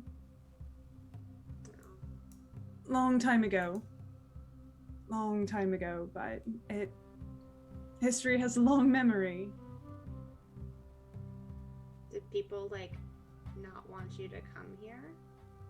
Oh, no, it was long enough ago that, I mean, it's still a black mark on my order for sure, but things haven't gone that way in a while. I'm more curious how this person is so well preserved, or how long they've been here for, or why. They're not a curious. giant, right? In this, Yeah. Humanoid I scale. think, I think they came sometime after and they're looting the place like we are. Hey. That explains the whole, Strixhaven sucks on the front door. Are they a skeleton, or are there still bits? It's still a skeleton. It's not held together, so it comes apart readily. Can we tell by investigating the bones, how this person died? You certainly could try. Maybe a medicine check. Yeah. It occurs to me, would Vega have had a reason to go into her pack at any point up to this point? into her pack specifically? Yeah. No. Okay, cool. While Fergal is looking for cause of death, I'm straight up gonna steal a pinky bone and put it in my pack. Cool. Unless somebody stops Siri. Did Vega take the mask, or is it still on the thing? Still on the thing. Sammy's taking it. The mask does come away with kind of a weird sucking sound. Are you sure that's a good idea? What's gonna happen? I lose another arm? It'll be cool. Then I can stab with both of them. We'll both be like metal. It'll be awesome. Armies of the undead, ghosts get released from behind a terrible plane, or I don't know. You know what? It's fine. That's You've why I already have touched it. you. That's the entire point of bringing you guys. I would like to fight a bunch of skeletons, to be fair. Something else that happens when you remove the mask is that the clothes that were covering the bones kind of disappear. They evaporate, revealing a bare skeleton now with basically nothing on it. There's a few rings near the finger bones. There might be like the tattered leather of what might have once been a pouch long ago. But it is largely bereft of anything now that you've removed the mask. The clothes are gone. Oh my, look away. Urgel, did you find anything? I doubt it. I rolled an 11. Oh, well, now that the clothes are gone, it's actually relatively straightforward. So you're able to detect very easily. With your expert medical opinion, you note that the rib cage is crushed. Aha! These ribs should all be in one piece, but you see how they're in many pieces. That is not good for the organs that lie beneath. Inspiration for Fergal. Sammy just turns around silently to go look at the rest of the room. Yeah, there was something you said had like an eyeball on it. Yeah, so big golden discs. I mean, maybe not quite as big as I might have described them as. They're about 2 feet in diameter, so huge as far as gold is concerned, and about an inch thick. So that's a lot of gold. And they're these like, they almost look like medallions. And Siri, you might recognize it actually. There's giant characters on the outside. It's very, very stylized. Looks like it could have been a holy symbol at one point. Do I recognize the symbology of it? Like what god it might be? Doesn't ring a bell in your cosmology. Siri's gonna kind of pull the little like amulet that she has out from under and just kind of like fiddle with it a little bit, which has the symbol of Talona on it, and just say, I feel like this might be some kind of like, oops, wrong voice. I feel like this might be some kind of like religious thing. Gesturing to the, is it multiple like plates of gold or just one? There's one with an eye on it and a different one elsewhere in the room with a mountain on it. Okay. Maybe for those like giant gods we saw outside or something?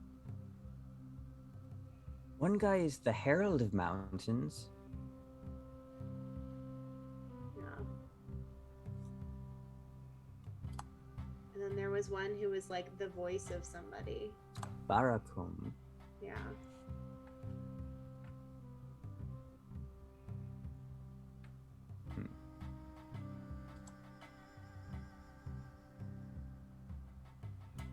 You'll also notice off in a corner are some fragments of stone that look like they have writing on them. Oh, maybe that's with that tablet.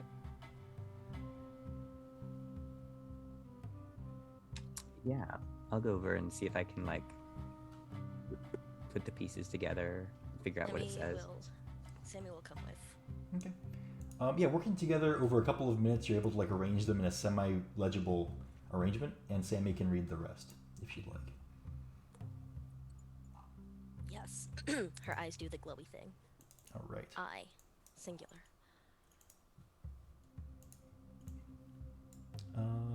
Why don't you... Here, I'll put this in your journal first. Why don't you go ahead and read... You can read the whole thing or just the part you just found. It's the third paragraph that's new. I'll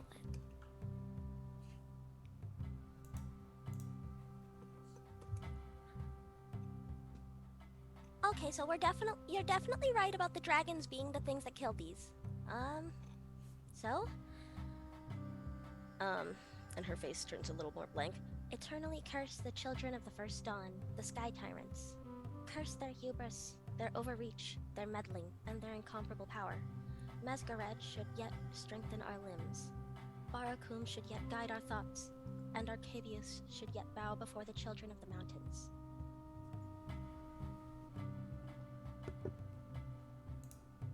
Okay, so Barakun and the other one, probably gods.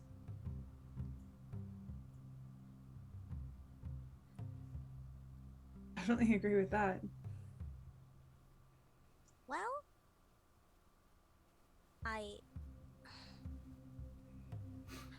Mina said that she'd get you in contact with one of the dragons. There's a rumor that one of the founder dragons is, or perhaps all five. It's kind of hard to tell at this point, but one of the professors is, in theory, one of the founder dragons in disguise. Oh, there's 5 professors and 5 founder dragons. We don't know, but Mina swears up and down that she's figured out which one it was. Mina's usually right. So She's yes or no? always right. Maybe we Very met up smart. with it. This thing. I don't think I can get any further with that line because I can't really get. I don't really want to rock the boat. You know, that's more of a new kid thing. Thing about how, like, apparently our founders destroyed an entire civilization, that thing. No. I mean, confronting the founder dragons about that thing. Yeah. That's new blood stuff. I have an academic career to uphold.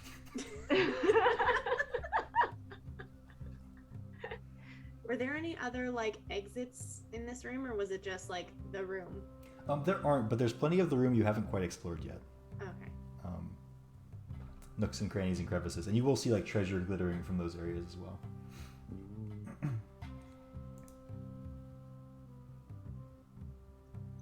All right, I'll go poking into nooks. Okay. Yeah, start looking for shiny things. Yeah, you find a large horn on a pedestal that looks very, very ornate and is shiny. No dust covering it at all. You find a humanoid skull that's like on a very, very large metal chain. So the skull looks small compared to the chain, I guess. And the skull has like a glyph glowing on its forehead. You find a giant-sized blade that is wickedly sharp.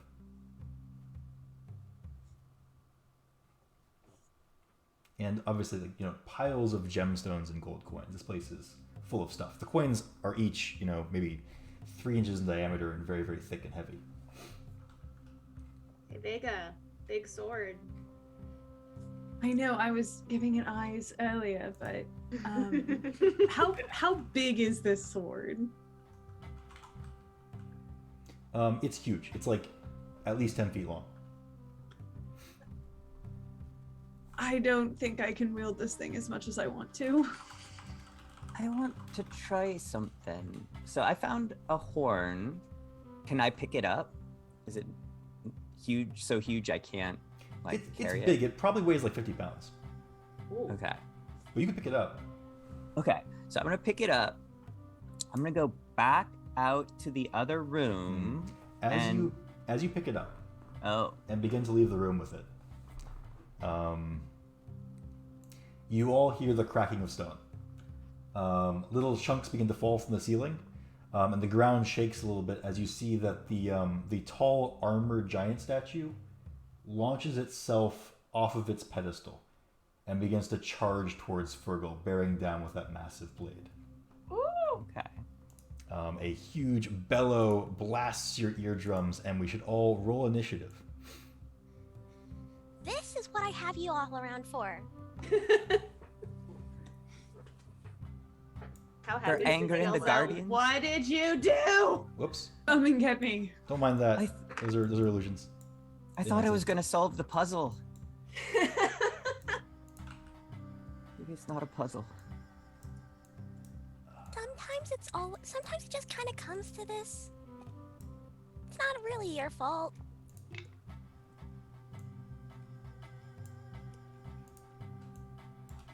Vega's eyes are only for this giant creature. Should I be seeing something on the screen? I have the same question. Everything is darkness. Okay. Can you see? It Nope. might be loading.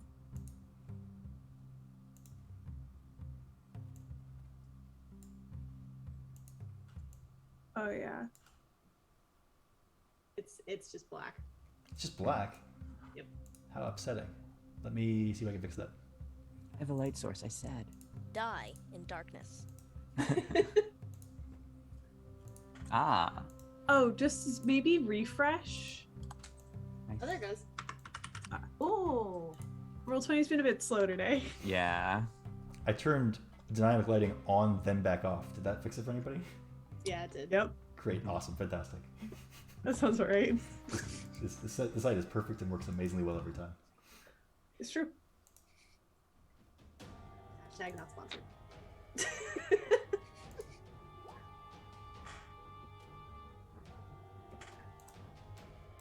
So much faster.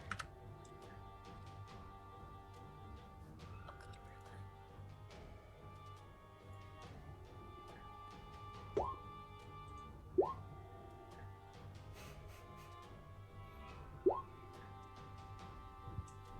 I got a 6. All right. And Vega is a 17.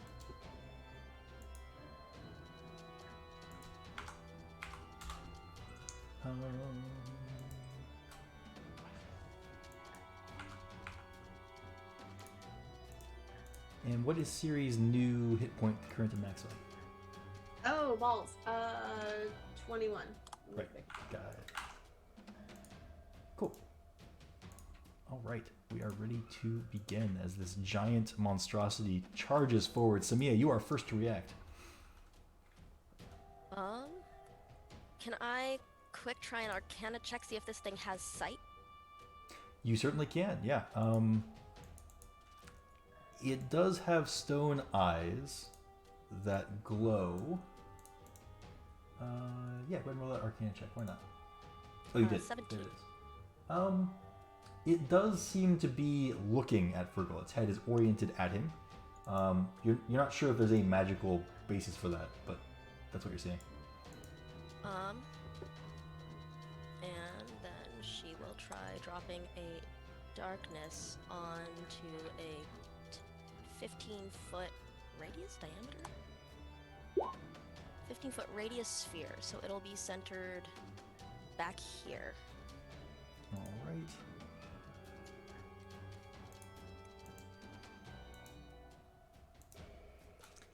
"15 feet," you said. Yes, and as she drops the ball of darkness, she just kind of shrugs, adrenaline pumping through her veins. You get used to it. Like here or like lower? A little bit lower. Okay, gotcha. That? Yes. Nice. All right, do you want to move at all, or are you good there? She's gonna take some steps back. She's gonna go back a bit. What? Yep, there we go. All right. Vega's up next. Vega will run forward to be at the side of Fergal. And as she does so, that blade kind of draws from her back in that beautiful fluid motion. She grasps it in both hands and is specifically readying an action to attack this creature the moment it kind of comes into melee. Nice. All right. Fergal. Okay. Fergal raises his new magic wizard staff, pointing it at where the stone guardian was, and gestures, and nothing happens. And he gestures again, and nothing happens. He goes, oh, shite!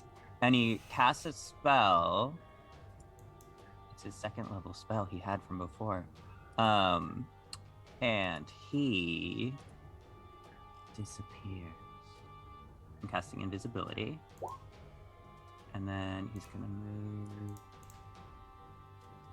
back over to here. I'm done. Nice. After Fergal's turn, You all hear these thunderous footsteps as the stone monstrosity charges out of the darkness. Vega, your ready to action can go off if you'd like. Excellent.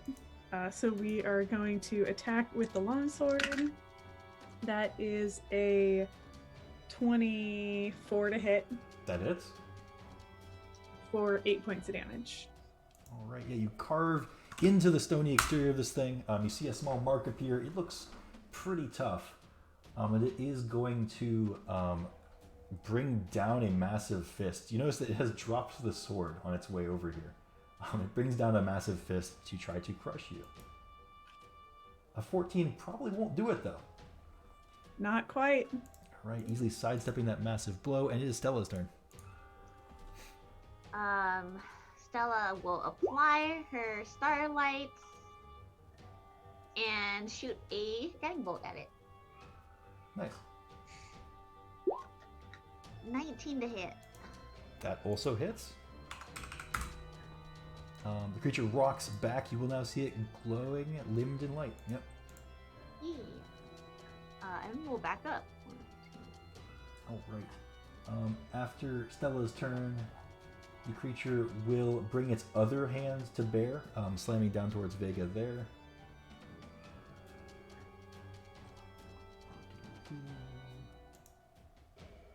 A 19? Oof, that'll hit. Okie doke. Crushing in for 15 points of bludgeoning damage. All right. We hear this kind of like choked gasp come from Vega as that crashes into her body. It will then kind of turn, survey the room, and bellow. And this bellow is definitely a magical effect. I guess it could move forward. It's smart enough to do that. So it'll move to here and bellow. And Siri and Vega both need to make wisdom saving throws.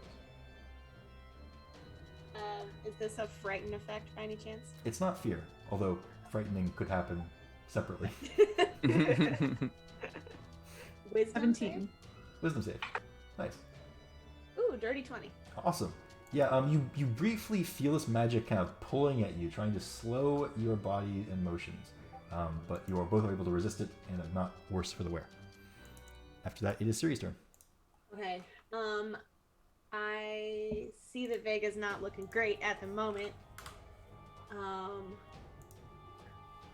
gonna run up like just behind Vega and kind of grab her, like the just elbow, from reach to grab her elbow, and just say, "Do you trust me?"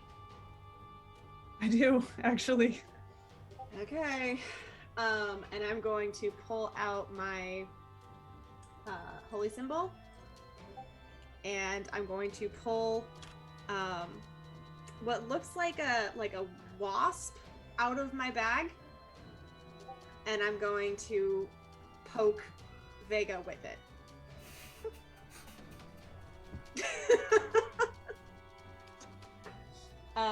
Vega, if you would like to make a con save, you can.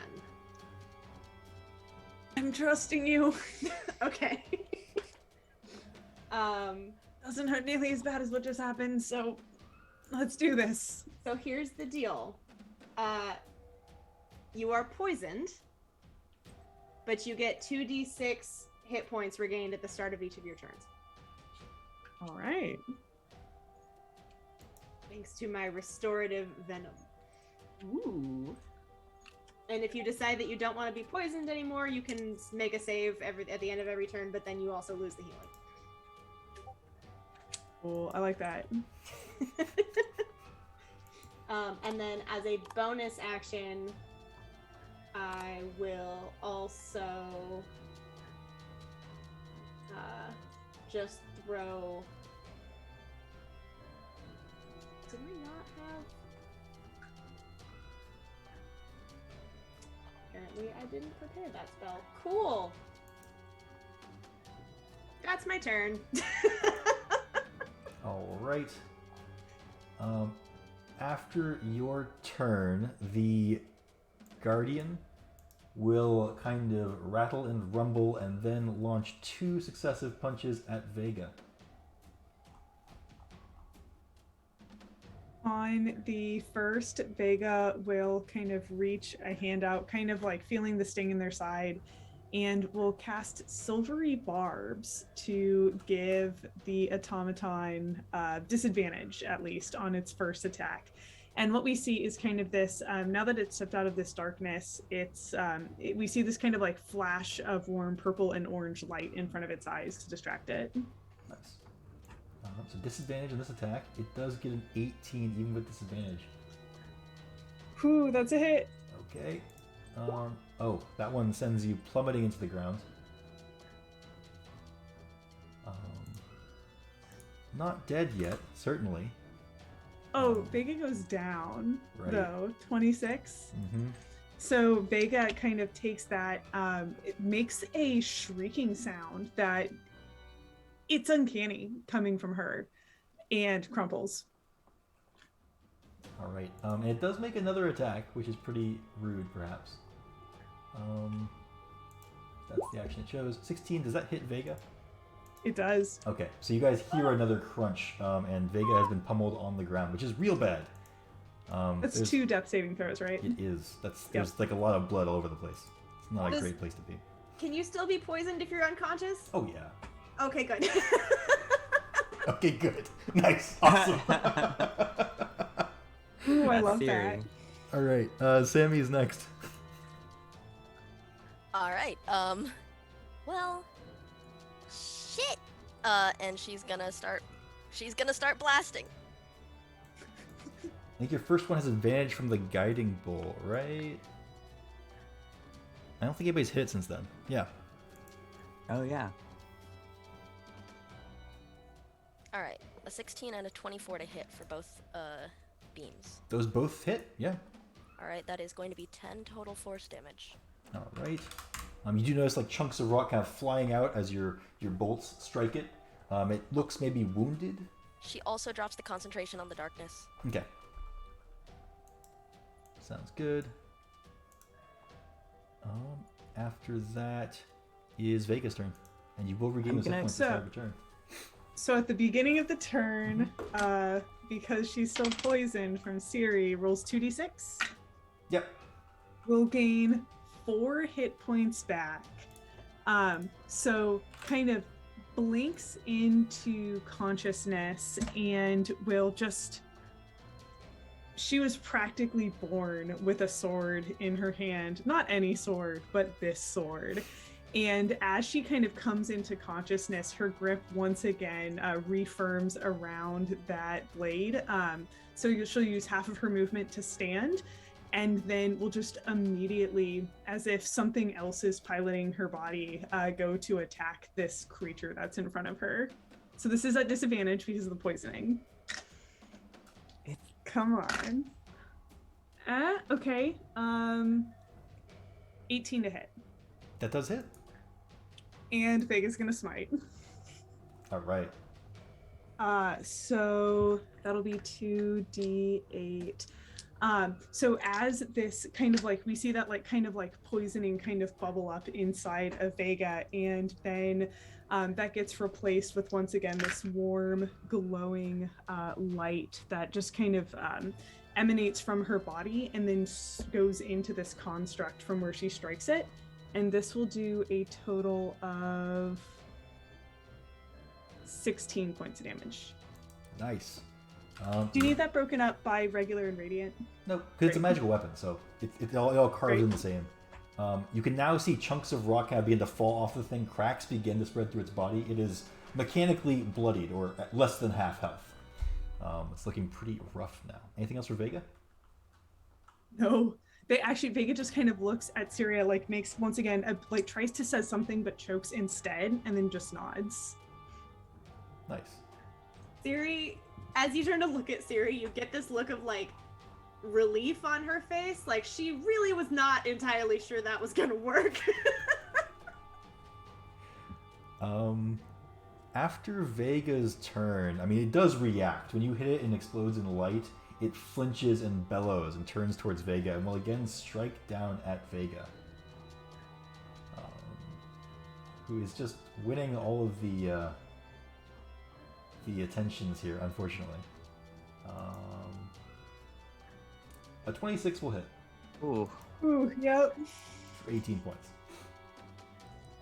And once again, Vega actually makes eyes with Siri again and smiles as she goes down. All right, Fergal is next. All right. So he's going to tiptoe up to the Guardian. And while he does, you all see like wisps of green, kind of smoky energy around the Guardian's feet, which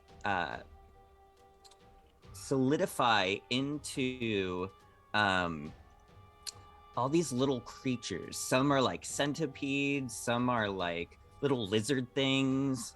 They're, yeah, I mean, you would have seen them around. They're the mascots of Witherbloom campus. They're the pests.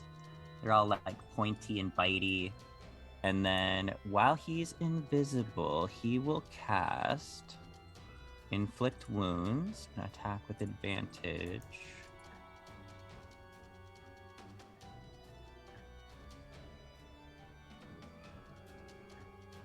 Eventually it'll roll. Building suspense. What's gonna happen? Come on, roll 20. There we go. 22 to hit. Nice. Yeah, I totally get to hits. add my d4 because I'm gonna make it my favored foe. Mhm.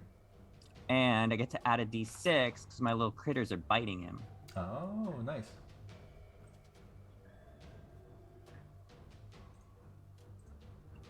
So it's 15 plus 1 plus 4. Okay, so 20 points. Yeah, as the necrotic energy blasts into the thing, you see the rock beginning to crumble and fade. It's like it's the chunk you touch turns to dust, perhaps. It looks really bad, like it's badly wounded. At or below quarter health. I am not invisible anymore. All right. After that is Stella. Ella looks horrified watching her friend be kind of beat to a pulp, and then get up and then get beat to a pulp again. I think she likes it though. I don't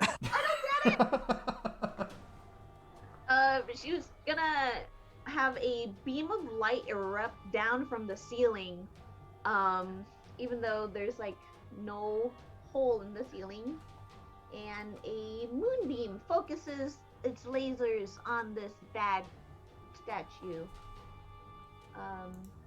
Please make a Constitution saving throw, bad statue. Okay. I think that's at the start of its turn, which is next, so we can just do it now. Okay. Alright, Constitution saving throw. I think you take half of it. Right. Yes. So it does get advantage. It is resistant to magic, which hasn't come up Oh. yet. It does succeed. So it takes 4 damage, sounds like?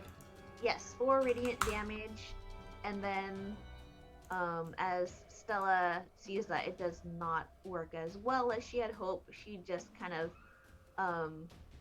like curses at it and zaps it one more time just for good measure. This is her star form zappy zap. Oh no, it's only a 10 to hit. Oh, that will arc past it, unfortunately. Gosh darn it! On its turn, you will see the automaton, the rock monster, kind of rattle and begin to charge. A glyph explodes onto its chest, and its fists become wreathed in flames. It will bellow and strike down at Ciri.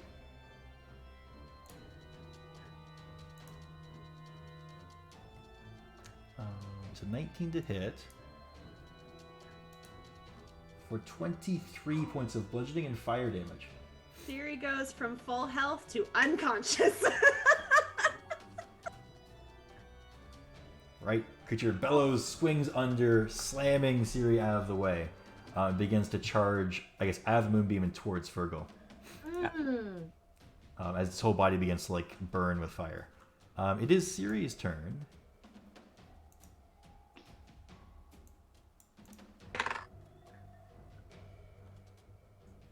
I I will whisper that to you, Marco. All right, sounds good. After that is Sammy. All right, so Sammy will sigh on her turn and then run up forward to Siriel and at least cast Spare the Dying on her. So she's stable. Okay, nice.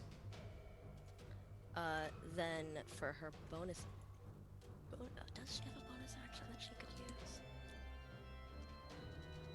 Nope. She's gonna stand there and allow herself to possibly be hit. She's gonna try kicking the construct's feet, but not in like an attack way, in a more of a taunting way. Yeah, give us a... What kind of skill check do you think that should be? Performance, to be as annoying as humanly possible. Perfect, love it, do it. Nice. Yes, you are incredibly annoying. Your little tiny feet, a pitter-patter on its legs, and it hates that about you. I'm like a little mosquito. And after your turn, it will express its hate for you. By rounding on you and dropping both of its fists in rapid succession. She's gonna get hurt. This is gonna hurt. 15 to hit? Yep. Okay. It is 22 plus 4, so 26 points of bludgeoning and fire damage. Alright. She's there. Second one's also a hit for 26 more points. It's fine. It'll all go fine. It's fine. It's fine. And I guess it was like a punch and then undercut, because as the second one hits, you fly across the room, slamming into the wall, Whee. which deals some amount of bludgeoning damage, but results in one failed death save. Okay. After that is Vega's turn. Vega begins her turn by rolling 2d6. It's only 3 points of healing, but that's the numbers, not what matters. What Right. matters is that once again, Vega, this time almost like using kind of the tip of that edge of her blade like a cane to right herself as she stands. Of course, this is a terrible way to treat your sword, but the edge still keeps. It's fine. And she's gonna go to strike at this creature again. They're so close, and the only way out seems to be through. So still at disadvantage. Ooh, okay, but a 17 to hit? It hits. Excellent. And Vega will use her last spell slot to once again, that radiant light of dawn will erupt out of her body and she will smite. Doing 15 points of damage. All right. Want to describe how you kill this thing? Oh, over the course of the combat, we've been opening up, cracks, exposing weak points in its construction. And as Vega's sword kind of erupts through it, she finds one of those cracks. And if this was a being of flesh and blood, she'd twist the blade so that she could rip it out more easily. But this time, when she twists, it just rends some of that metal in two, and that radiant light pours out through all of the cracks. And it's almost like something going supernova in the middle of this room. Nice. Cool. Yeah, the creature erupts, and in the moments thereafter, the room is still. Vega, just in that moment afterwards, you hear a clink of glass hitting stone. Not shattering, but hitting stone. And looking at your feet, you see a potion vial. Vega will kind of pick it up. What the fuck is this? Yeah, it looks like it fell out of your pack.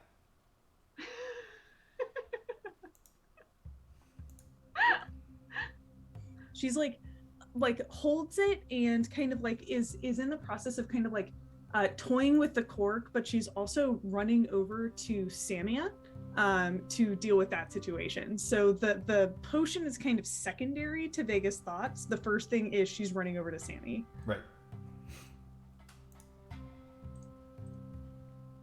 Cool. Well, I mean, you're able to administer potions. Yeah. Well, so first, she'll just immediately kind of touch Sammy's shoulder and do 5 points of lay on hands. Okay. Is anybody else tending to Siri? Yeah, Is I'll Siri cast Cure stable? Wounds on Siri. Oh, Nice. good. She's stable, but she's not conscious. Yeah, I've just been taking a nap.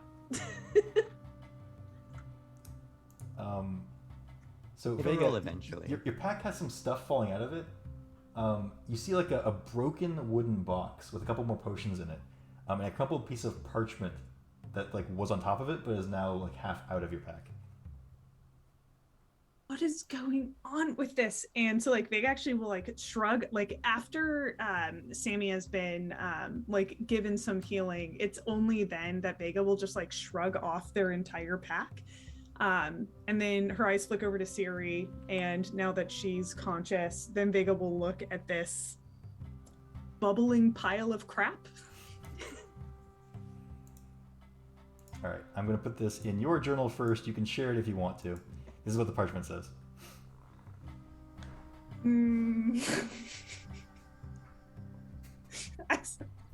The first words in this are so good. Vega reads kind of, this is such a bonkers moment that Siri or Vega doesn't realize that she's reading out loud when she reads this. Dear sister, fuck. I'm pleased you are taking advantage of the opportunities here at Strixhaven. I trust you will conduct yourself in a manner, blah, blah, blah, your station and whatever, confidence, your abilities. I don't believe you, but okay. That said, even the second best of us, fuck you. Anyways, attached is insurance. Wow, that's so rude. That the first Lucent child, are you kidding me? Such an event would reflect poorly on all of us. You reflect poorly on all of us. May the light guide and protect you. Oh, sounds like such... From Egan.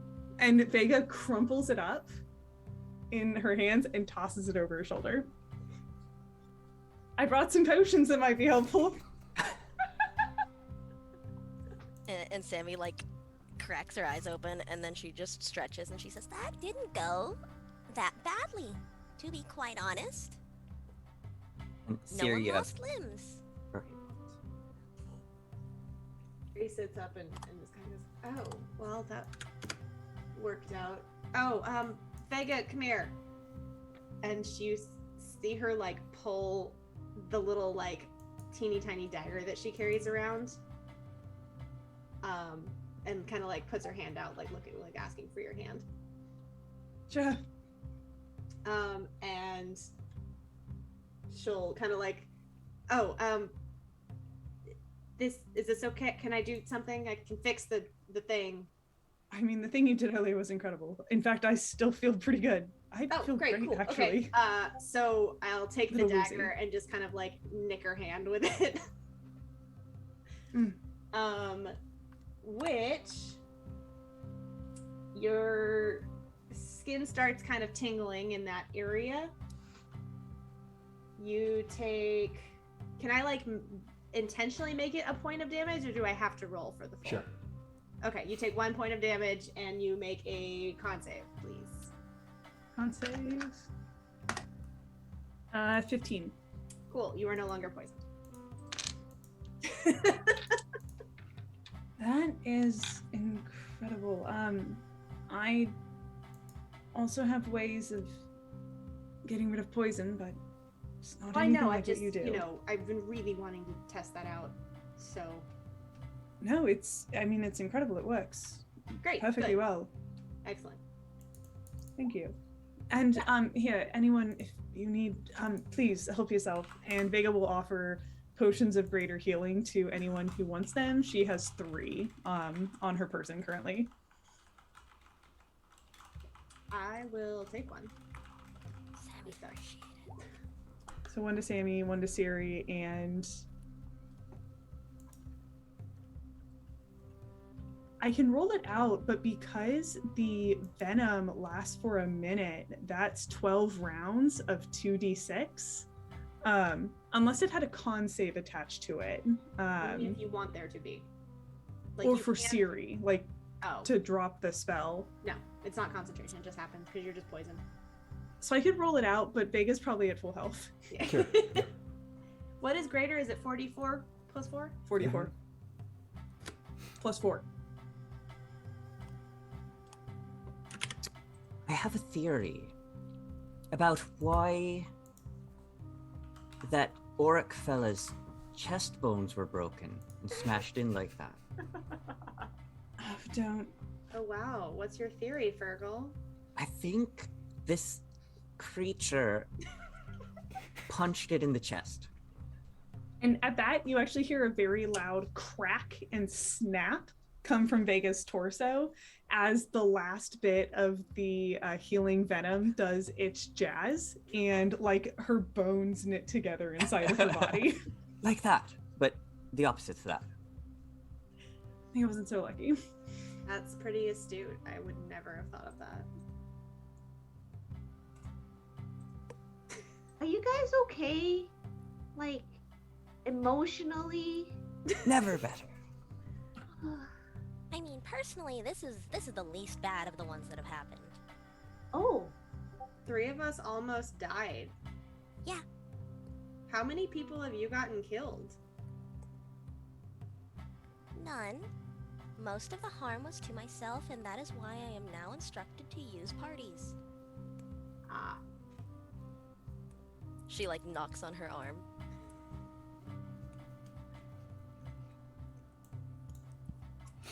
Well, we got a cool horn. And I kind of gesture over to Fergal.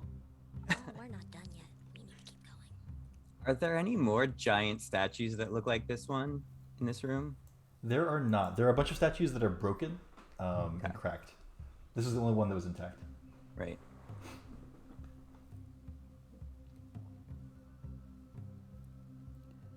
I'll pick the horn back up. Oh, no, go ahead. No, yeah. So like, there's a ton of stuff in this room, and Sammy, a quick scan with detect magic would tell you that there's not like. You said you were doing that constantly, so just informing you that there doesn't seem to be anything else in here that's like blazing magical. That said, the treasure here would take a very, very long time and many trips to retrieve.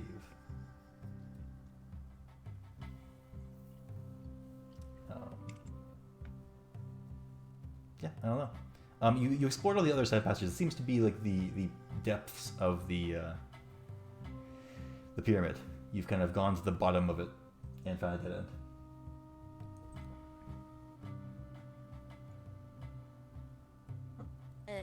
Is like the ping still happening?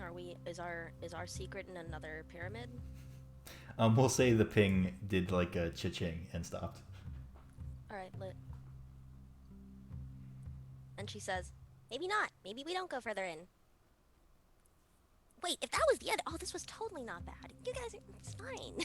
Come on. You only went down a couple times. Oh, that was fun. I have a feeling nothing's gonna happen, but Fergal's gonna take the horn out to that first room and like set it at the base of the statue of the guy who had the horn. Is Ape going with And if Fergal? nothing happens, he he moves it around and does all kinds of stuff. Is Ape going with Fergal? yeah. Buddy system. Okay, cool. Yeah, you guys can carry the horn up to the first room. As you emerge in that first room, you see some pretty terrifying forms on either side of the door. Oh, Sake. I'm just trying to solve this puzzle that's probably not even really a puzzle. Right. So, I mean, let's roll initiative as these strange arachnoid figures. They have these big old glowing purple spines that are sticking out from their backs, which are glowing really brightly, and they screech and move into attack. You hear Stella just crying. Oh, that wasn't the end of it. Never mind. Oh, God. Round 2.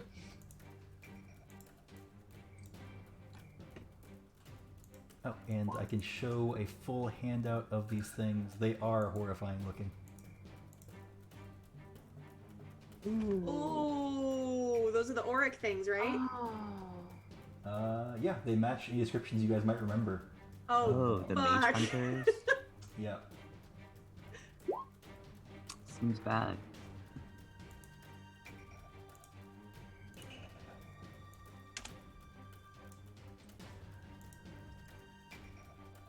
All right. How did Vega fare on initiative? We got a 7. Nice. How about Siri? Also a 7. All right. Which of you is faster? Probably Vega. I have a 14 dex. Nope. Oh, okay. Siri goes first. Okay. Top of the order, the one to your right gets the jump on you. It will lash out, its tail kind of lancing forward, not to grab you, but to stab you, in fact. But I don't think that a natural one will do it. So its tail kind of lances past you. The creature stumbles off balance. And you will note, I mean, you've never seen these creatures before, so you don't know what exactly you're looking at or for. But you can see, like, their skin on their underside is stuck to their ribs. They look emaciated. Though maybe that's just how they are normally. You don't know. Stella's next. Okay. Stella is gonna yell down the hallway. Sammy, do you have the mask? Can you turn them off? And then try to take Fergal's hand. Can I have your hand? Sure. Yeah. Cool. And then we are going to turn into a bunch of fractals and warp away Ooh. back down the hallway to where our friends are. 1, 2, 3, 4, 5, 6, 7, 8, 9, 10. We can do 90 feet, so we can get there, right? Sure, yeah. Yeah, we will be. I lost count. Roller. 80. So like right here. I'm trying to ping. You can move yourself if you'd like. I'll just move Virgo to catch up. Oh, okay, cool. Cool. And then be over here.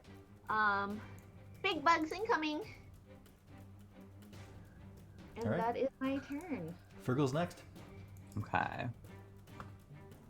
So I will move up a bit to cast my spell.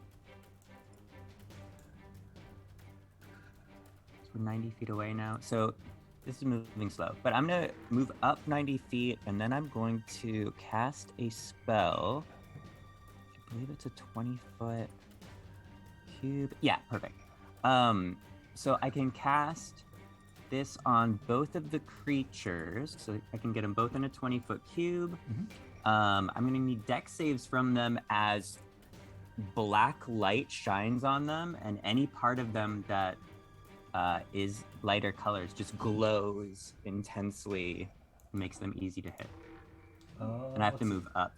Yeah. The one on the left is now glowing. You can see that from around the corner. Nice. Oh wait, I just grabbed Siri. Anything else with Virgo? No, I'm just gonna try to move myself up to where I'm supposed to be. Get within range. Come on. There we go.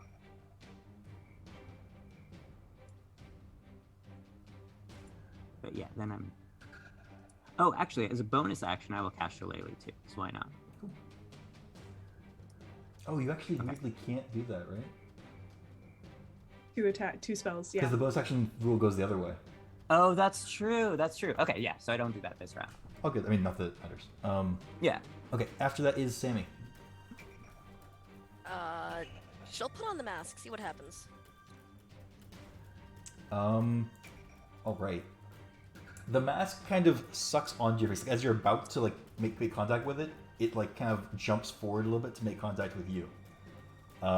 You feel this very like icky, cold, oozy sensation as like liquid begins to pour from the mask over you. And whatever Sammy's like edgy costume is in white and black appears around you. Common features are like a cape, big old white and black pauldrons. You might have like a big, collar around your head.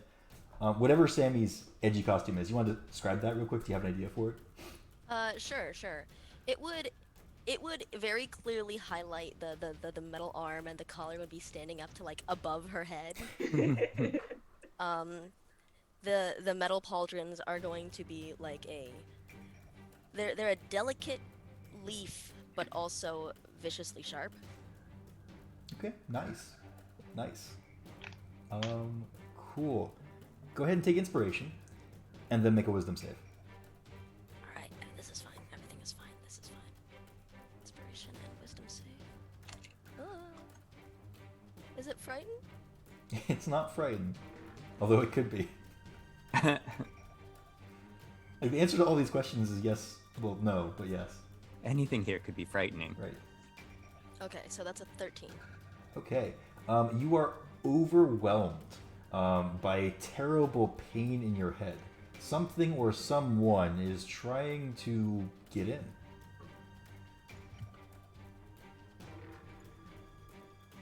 And so far they're succeeding. Awesome. We'll call that your action for this turn. You still do have movement. You can kind of limp around if you'd like to. She's gonna like hobble over to the corner, a few paces back, 25 feet, and she's just gonna say, I don't feel great. I don't feel great. This was a bad idea. At least the thing on my head.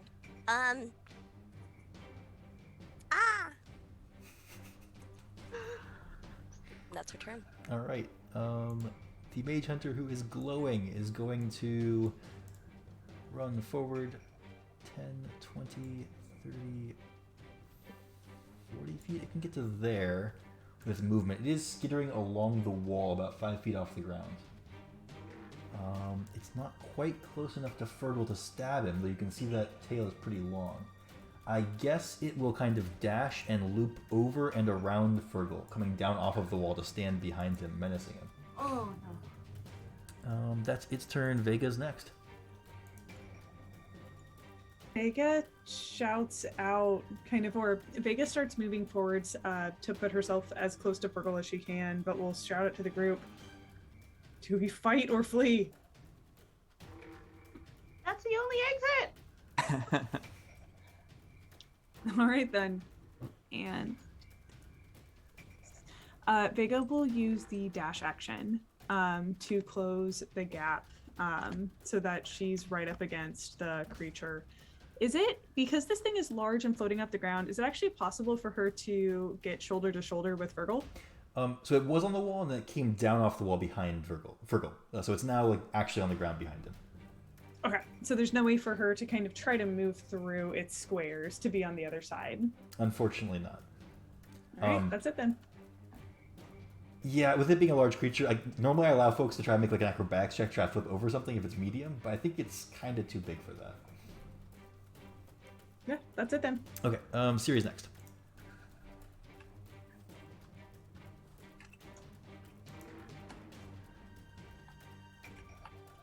You might be muted. I am. No, I'm not. Alright. Cool. Cool. I don't know if I explicitly said it before, but everyone has advantage on the one that's close to us Right. to hit. I don't have a lot of stuff that's not That's okay. saving throw related.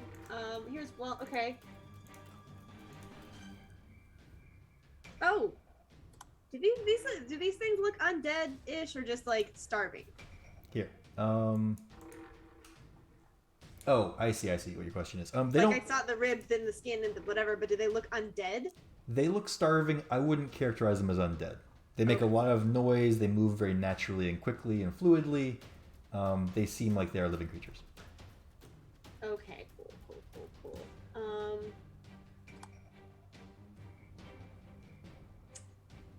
Let's do this then. I'm going to run forward to about like here-ish. And I'm going to cast Ray of Sickness, which is a spell attack. Yes, good. Okay, so I'm going to cast Ray of Sickness at the one that's closest to everybody. Okay. At this distance, you guys can all see that as Siri casts the spell, and by all means keep going, the purple spine glands back that are glowing glow brighter. Cool. Okay. Clean and a flower, so 19 to hit. That hits. Okay. So assuming it takes any damage from magic, which I should have thought about because it's a mage hunter, but it will take 7 points of poison damage, and it has to make a con save. All right. Real quickly, as that ray of sickness hits it, you will see it kind of twitch. The spines on its back kind of shivering, and part of that ray gets reflected back at you. Cool. So we need a dexterity save for that. It does still take some damage, and it will make a con save. Yeah. Couple things. So it has to make the con save because of the spell itself. Mhm. And then there's another thing depending on what happens there.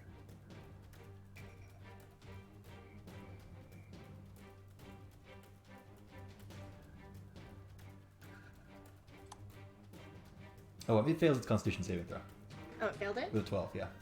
Okay, cool. So it is poisoned. And on top of that, I'm going to use my reaction with Noxious Magic to also blind it. Okay. Did you make a dexterity save?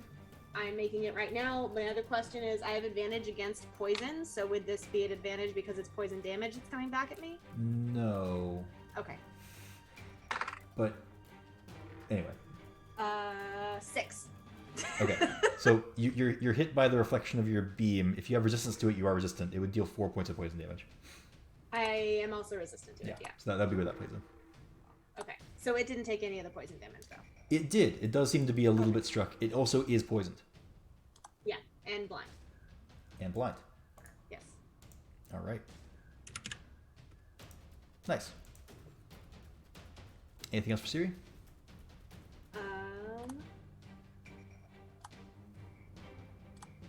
No, but I'm now realizing that was a waste of blindness, but that's okay. After that is the one up here, which will have to use its action to dash. But we'll do so closing with Fergal. Stella is next. So seeing did the magic, when it was hit by magic, did it seem to like it? Like it got healthier? I wouldn't say that. Some of it reflected is about all that happened. Okay, it got reflected. Interesting.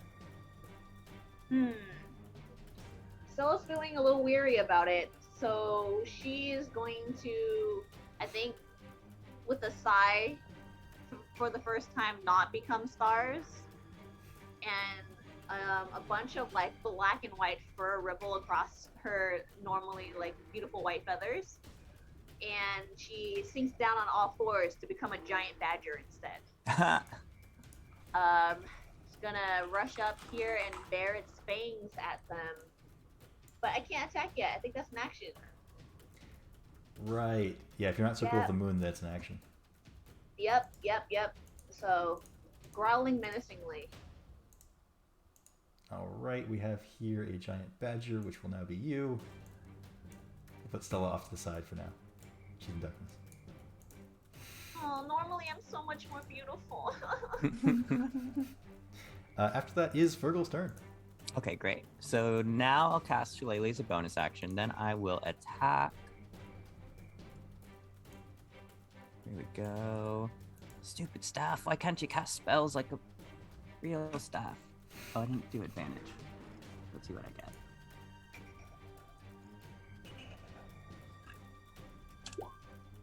$18. Okay, I'll just crit.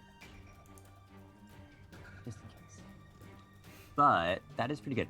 It's a 10 to hit. I can use my favorite enemy a second time, and my critters can bite it. So when all those things roll, okay, 20 is useless. So 3 points, 13 points total. Nice. It looks wounded as your critters bite into it, and the magic wizard staff smashes into its face. All right. After that That's is my turn. Sammy. She tries yelling out "Stop!" to the mage hunters. Oh yeah, right. Give us another wisdom save. God damn it. Remember that you have inspiration. She will use the inspiration on it. Okay, nice. Ooh. So with a 21 on your wisdom save, you feel this kind of presence in your head beginning to like, continue its invasion, but this time you steel your mind. You're able to push it back. Sorry, buddy. Already occupied by something else.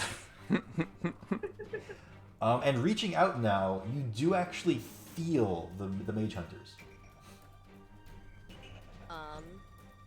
When you say feel, like I can get what they're feeling? I wouldn't say it's necessarily a mental connection. You're just aware of them even if your eyes aren't open. You're aware of where they are and what they're doing. And she'll try, she'll use her bonus action to Misty Step inwards towards next to Fergal. Okay. You haven't used your action yet if you don't. Or rather, you were going to stop the mage hunters, right? Yeah. Okay. So, exerting your will over the mage hunters, give us a wisdom check. Okay. And because she's packed with a talisman, she has a thing where she can add a d4 to it. Nice. So I'll use that too. You said wisdom check. I still have my inspiration. I gave you my inspiration. Ooh, advantage. Okay. Come on. Yeehaw. And then there's anher d4 too. Alright, 21. Alright, straight wisdom check of 21. You exert your will, calling out to these creatures to stop. More like feeling it or impressing upon the message than saying it to them. And they do. They stop dead in their tracks, frozen in place. And we are, for all intents and purposes, out of initiative. Is that pain in my head like still there, or is that gone now? It's mostly gone. Okay. Alright, this is really unpleasant and I can barely turn my head in this collar thing. It's like horse blinders. We should move. I'm sorry, what happened? I We're don't done? know. I just gotta keep thinking about it. I just gotta keep thinking about it to stop, and then we need to leave well enough. So we should run right now, is what you're saying. Yeah. Cool, great, let's go. Let's grab as much of the treasure as we can and teleport out. Oh yeah, who's got the scroll of returning? I'd assume that Sammy does, just as like the upperclassmen. Yeah, does it. You seem busy. I don't know, read it? Is that how it works? Scrolls? Was it a scroll or a spell scroll? Just a scroll. Oh, Yeah, it's fine. Anyone can use this. You can here. and she hands it to Stella. I grab a few handfuls of like random gold gem bits and just like shove them in my bag real quick. Sure, Yeah, absolutely. yeah. Tons of souvenirs. All the gold. That we can Sammy shovel. will make rubbings of all the inscriptions that she found. Okay. Why not give us like a wisdom check to see how well you do that while you're maintaining concentration on these monsters. Another d4. You look like you're struggling. Here, have some guidance from the stars. Double d4s. Oh boy.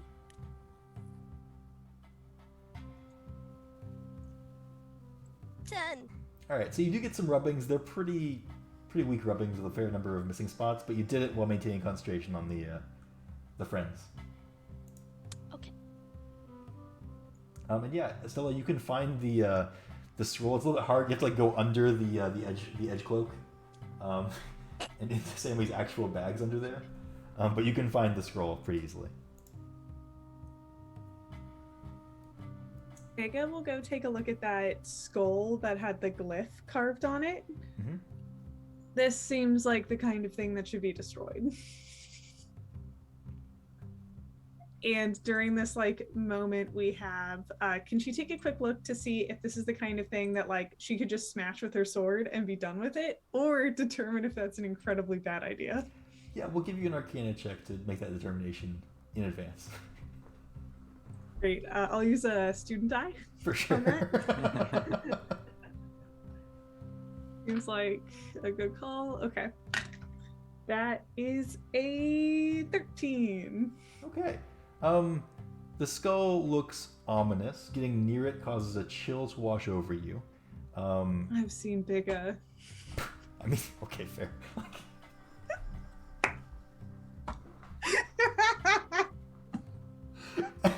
Anyway,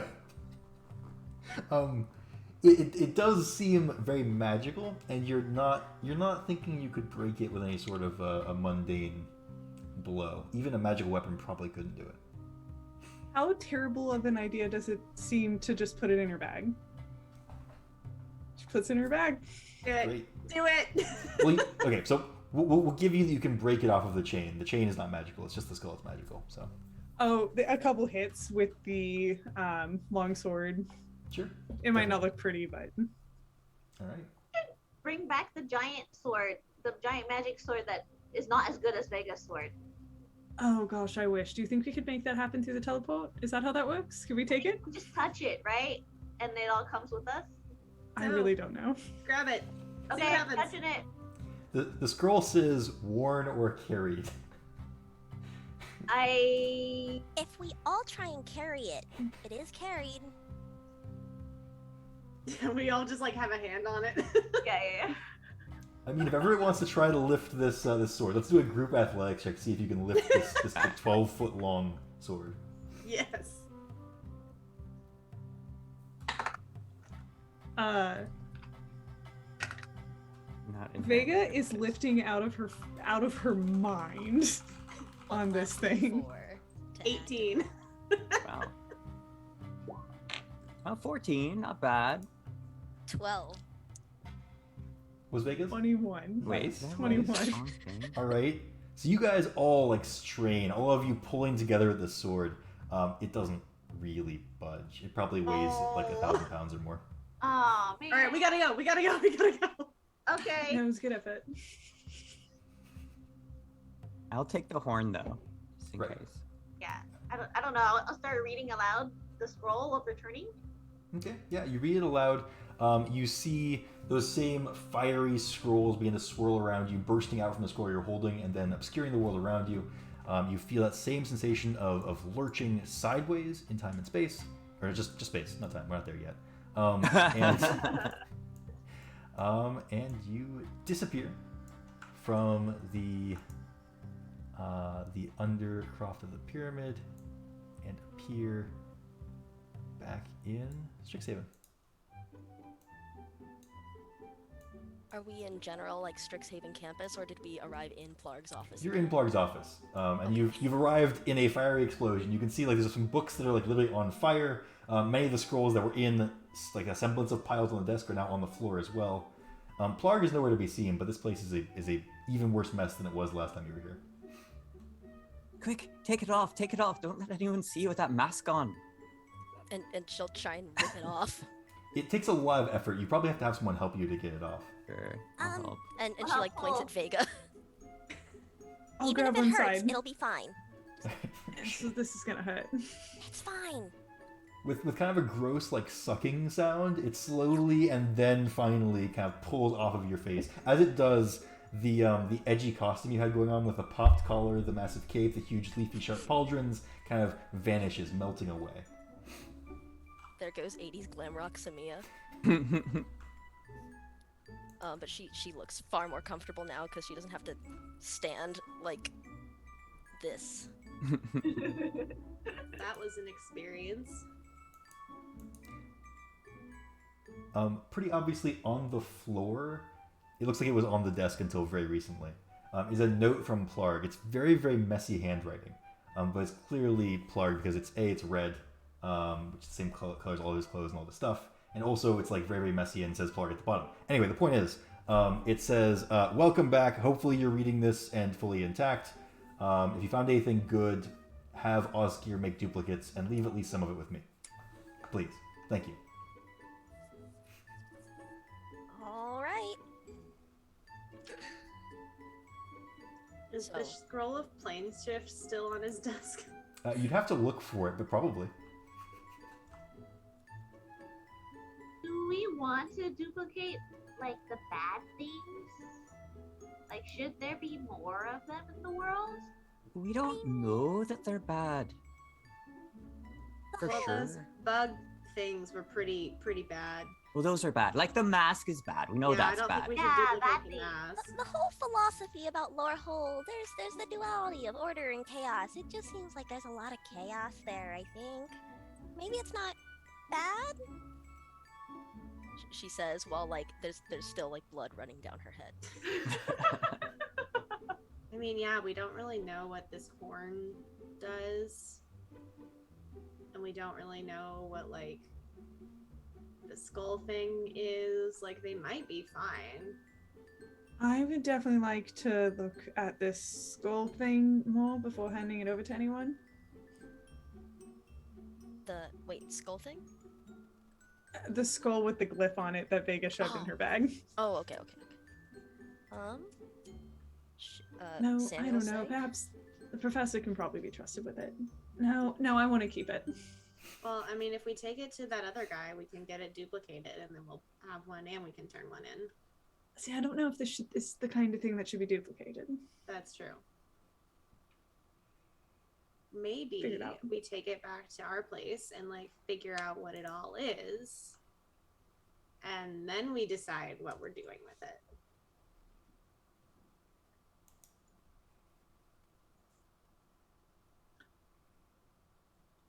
All I know is that we do have to give it to the professors. That is the agreement. I think it's worth duplicating the mask. I don't know if they do that. I want to study it more. Right, but I don't know if they would willingly duplicate it. I'd be surprised, because this is the mask of the enemies of Strixhaven. And Yeah, so, that bug thing's kind of like attacked the school and killed a bunch of people. and so we can know better about it. Almost These are on clearly cue, still around. the door to the office bursts open. A very, very tall automaton that's like a humanoid upper torso with a ball rotating at the bottom instead of feet. It has blades and clear ranged weapons on its arms as it bursts in the door and blares out, "All Auric, surrender and throw down arms or be destroyed." Oh, it's just a big misunderstanding. We're not Auric. We just found their mask. It's here. The Auric's dead already. Can we talk to "All somebody Auric, who's a professor? surrender and throw down arms or be destroyed. This is your last warning." I back away from Sammy and the mask. Sammy just like drops the mask and she like drops her weapons. This seems like something she is almost used to. Oh. Not the Auric thing, just being told to suddenly disarm. Okay. So coming in behind the robot is a human woman in flowing white robes. She comes in tutting. She says, Tullis. "That Plark, he never does the proper... I'm so sorry. This has been a huge misunderstanding. Where did you find that mask?" In some ruins. Uh-huh. The mountains. Oh, please. Thank you. You may want to know the mage hunters are still around. Oh, well, I'll be sure to know that. If you'll come with me, I'd like a full report, Sammy. It sounds like you've had quite an adventure. Turns to the rest of you and says, "Oh, I'm Augusta, Dean of Order. I'm in charge of cleaning up Plarg's messes. I'm terribly sorry you all got roped into this. This should never have been approved in any way. You've clearly been through hell and back." I mean, we were fine. She notes your clothes, the bloodstains all over Vega. She's like, well, I'm glad you're all in one. This is all of you, yes? Yes. Well, good. That's really all that matters, I suppose, would be what Plarg said. You haven't broken any rules on purpose. Sammy, we'll have to talk about this, and I'll have words for Plarg later. But the rest of you are free to go. Yes, Dean Tullis. Oh, but please, don't tell anyone else about what you did out there. We wouldn't want anybody to get the idea that Lorehold is as lax as Plarg likes to make it out to be.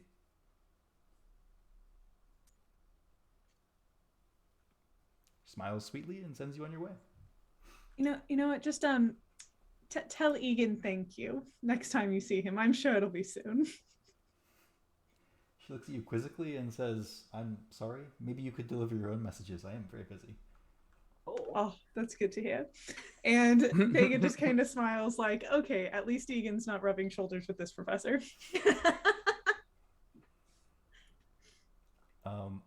On your way out of the office, moving back through Laurel campus, you probably could put together that was Dean Augustus, the Dean of Order. kind of right, the counterpart to Plarg's. Anyway, the point is, by reputation, you're lucky that you escaped from a rules-breaking event without some sort of permanent stain on your record, or perhaps even expulsion. She does not have a very nice reputation among students towards rule breakers. Though, again, you're pretty sure you didn't willingly break any rules, so maybe that makes sense. The things you found were unfortunately confiscated. The skull is taken from you. Not allowed to keep that one. The horn, you actually are allowed a replica. She promises that Osgir will have a replica delivered by automaton to you, Fergal, in a couple days' time. And Vega does demand to know what the skull does. She expects a full report of what the skull does. We found it. We deserve to know what it does. All right. She tells you that she'll send that along when it's ready. All right then. I'll remember this. I mean, that's fair. That's Put totally that in my fair. notes. Finders keepers and all that. But anyway, you guys make your way back to your dorms. Obviously, you're a little bit tired, maybe even a little bit in need of rest. And you're glad to get back to your dorm rooms. Mina will drop a note as you're resting to meet her in Bow's End when you are ready.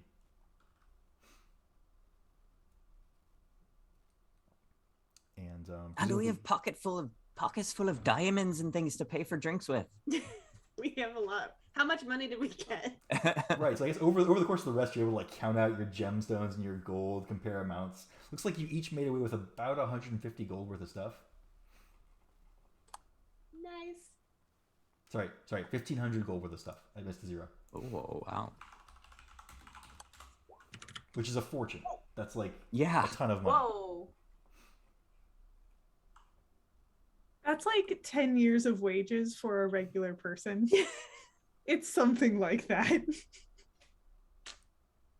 Well, you pillaged an ancient giant civilization's Scrooge McDuck pit, so. Alright, cool.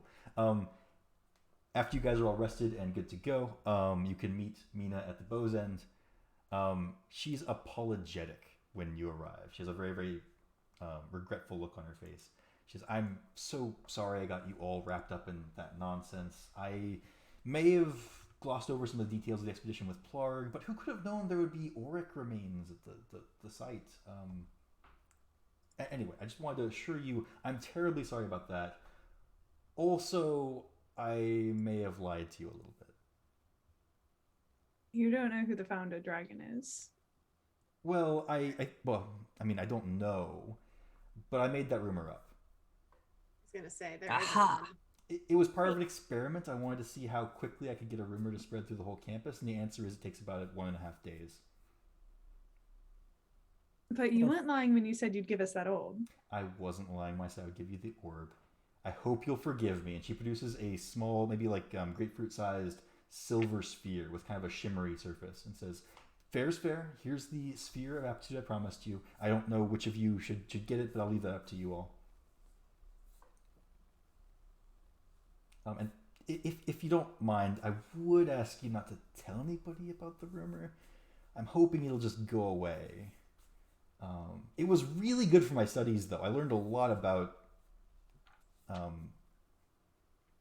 what should we call it? Word of mouth and how it spreads? Fake news. Bob certainly have a way of sinking into people. It's impressive. Spread like a virus. Some of those hunches were pretty believable, though. I mean, I really think it could be Brina, maybe, but probably not. Anyway, drinks are on me tonight, and I'm really sorry about deceiving you, and I hope you won't tell anybody, and I just want to be friends, if that's okay. I understand if you don't ever trust another word I say, but, jeez. Well, anyway, let's get drinking. Or you can start drinking, I don't know. Can I, as the night goes on at some point, and I will provide full context because it's going to sound worse than it is. Can I at some point in the night try to slip something in her drink? It sounds pretty bad. It sounds bad. It's not. Okay, I mean, slight sleight of hand. Yeah. 19. Okay, she doesn't notice. Okay. So I like do a little just like digging in the pouch at my waist, and I have like a little powder that at some point I just sprinkle in. And all it does is it just makes her like tongue and mouth go a little tingly for a couple of hours, like if you've eaten too much pineapple and your mouth just kind of tingles. And when she starts to notice it, I just kind of go like, yeah, real impressive rumor spreading. Good job. And just kind of look at her. That's all. And she looks at you quizzically and points at her mouth and says, are you guys' mouths feeling weird? Oh, I feel fine. Never better. Huh.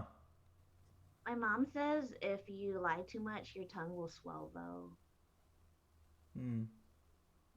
Well, I won't do it again. It was a mistake. I probably shouldn't have done that in the first place. I'm really sorry. Yeah, lying to your friends isn't very nice. You probably shouldn't do that anymore. You're right. I won't ever lie to you again. I promise. Siri kind of winks at Stella at some point. Anybody who wants to can add a friendship point with Mina. If you don't want to, you could also subtract a friendship point with Mina. Both are very valid responses to this whole debacle. In any case, you will then have most of a week to enjoy your between quarter break, and we will begin next session with you guys starting your third quarter and the final quarter of your first year at Strixhaven. Oh. So thanks for tuning in, everybody. We'll be back 2 weeks from now for the next episode. I'm Marco again. You can find me on Twitter at the Marconomicon. I run D&D stuff online and organize some conventions and stuff like that. So yeah, thanks for joining us, and on to the next person. That takes us to me. I am Sarah. I am Sarah L. Kinney everywhere on the internet where you can find me. I've got some one-shots, a charity game coming up, as well as some other longer-term projects that I'll be able to announce in a little bit. Follow me on Twitter if you're curious what I'm up to, but otherwise, more importantly, you will see me here 2 weeks from now continuing to play Vega, and I'm so excited. Hello, I am Caitlin, aka a theater file all over the internet. I am a tabletop RPG person around in places. I also am a variety streamer. I stream on my Twitch channel at a theater file where I play mostly vintage and old console games, currently Ocarina of Time and Final Fantasy VII. I also have a bunch of one-shots and stuff coming up around the world, so definitely follow me on Twitter if you want to stay up to date with that. Hi, I'm Francis. You can find me on Twitter at FCSerpa. And yeah, I game and act and write and make coffee and stuff like that. And yeah, this has been a blast. Thanks for watching. Hi again, I'm Sam. On the internet, I am Shimi Arts.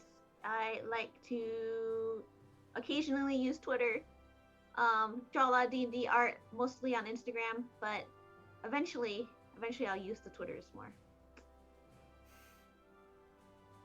I have been Andy, guesting as Sammy. I don't exist on the internet. In fact, I'm actually just Marco in an entirely different room running back and forth really fast. Don't tell them that, me. Suck it, me. Sounds just like Marco. Well, again, thanks for joining us, everybody. If you did like tonight's content, you want to catch more of us, feel free to follow on Twitch so you get those notifications when we start streaming. Yeah, look for the VOD to go up on YouTube before too long if you want to rewatch it or share it. Same account over there, the Marconomicon. We'll be posting those VODs. So thanks for joining us, and good night, folks.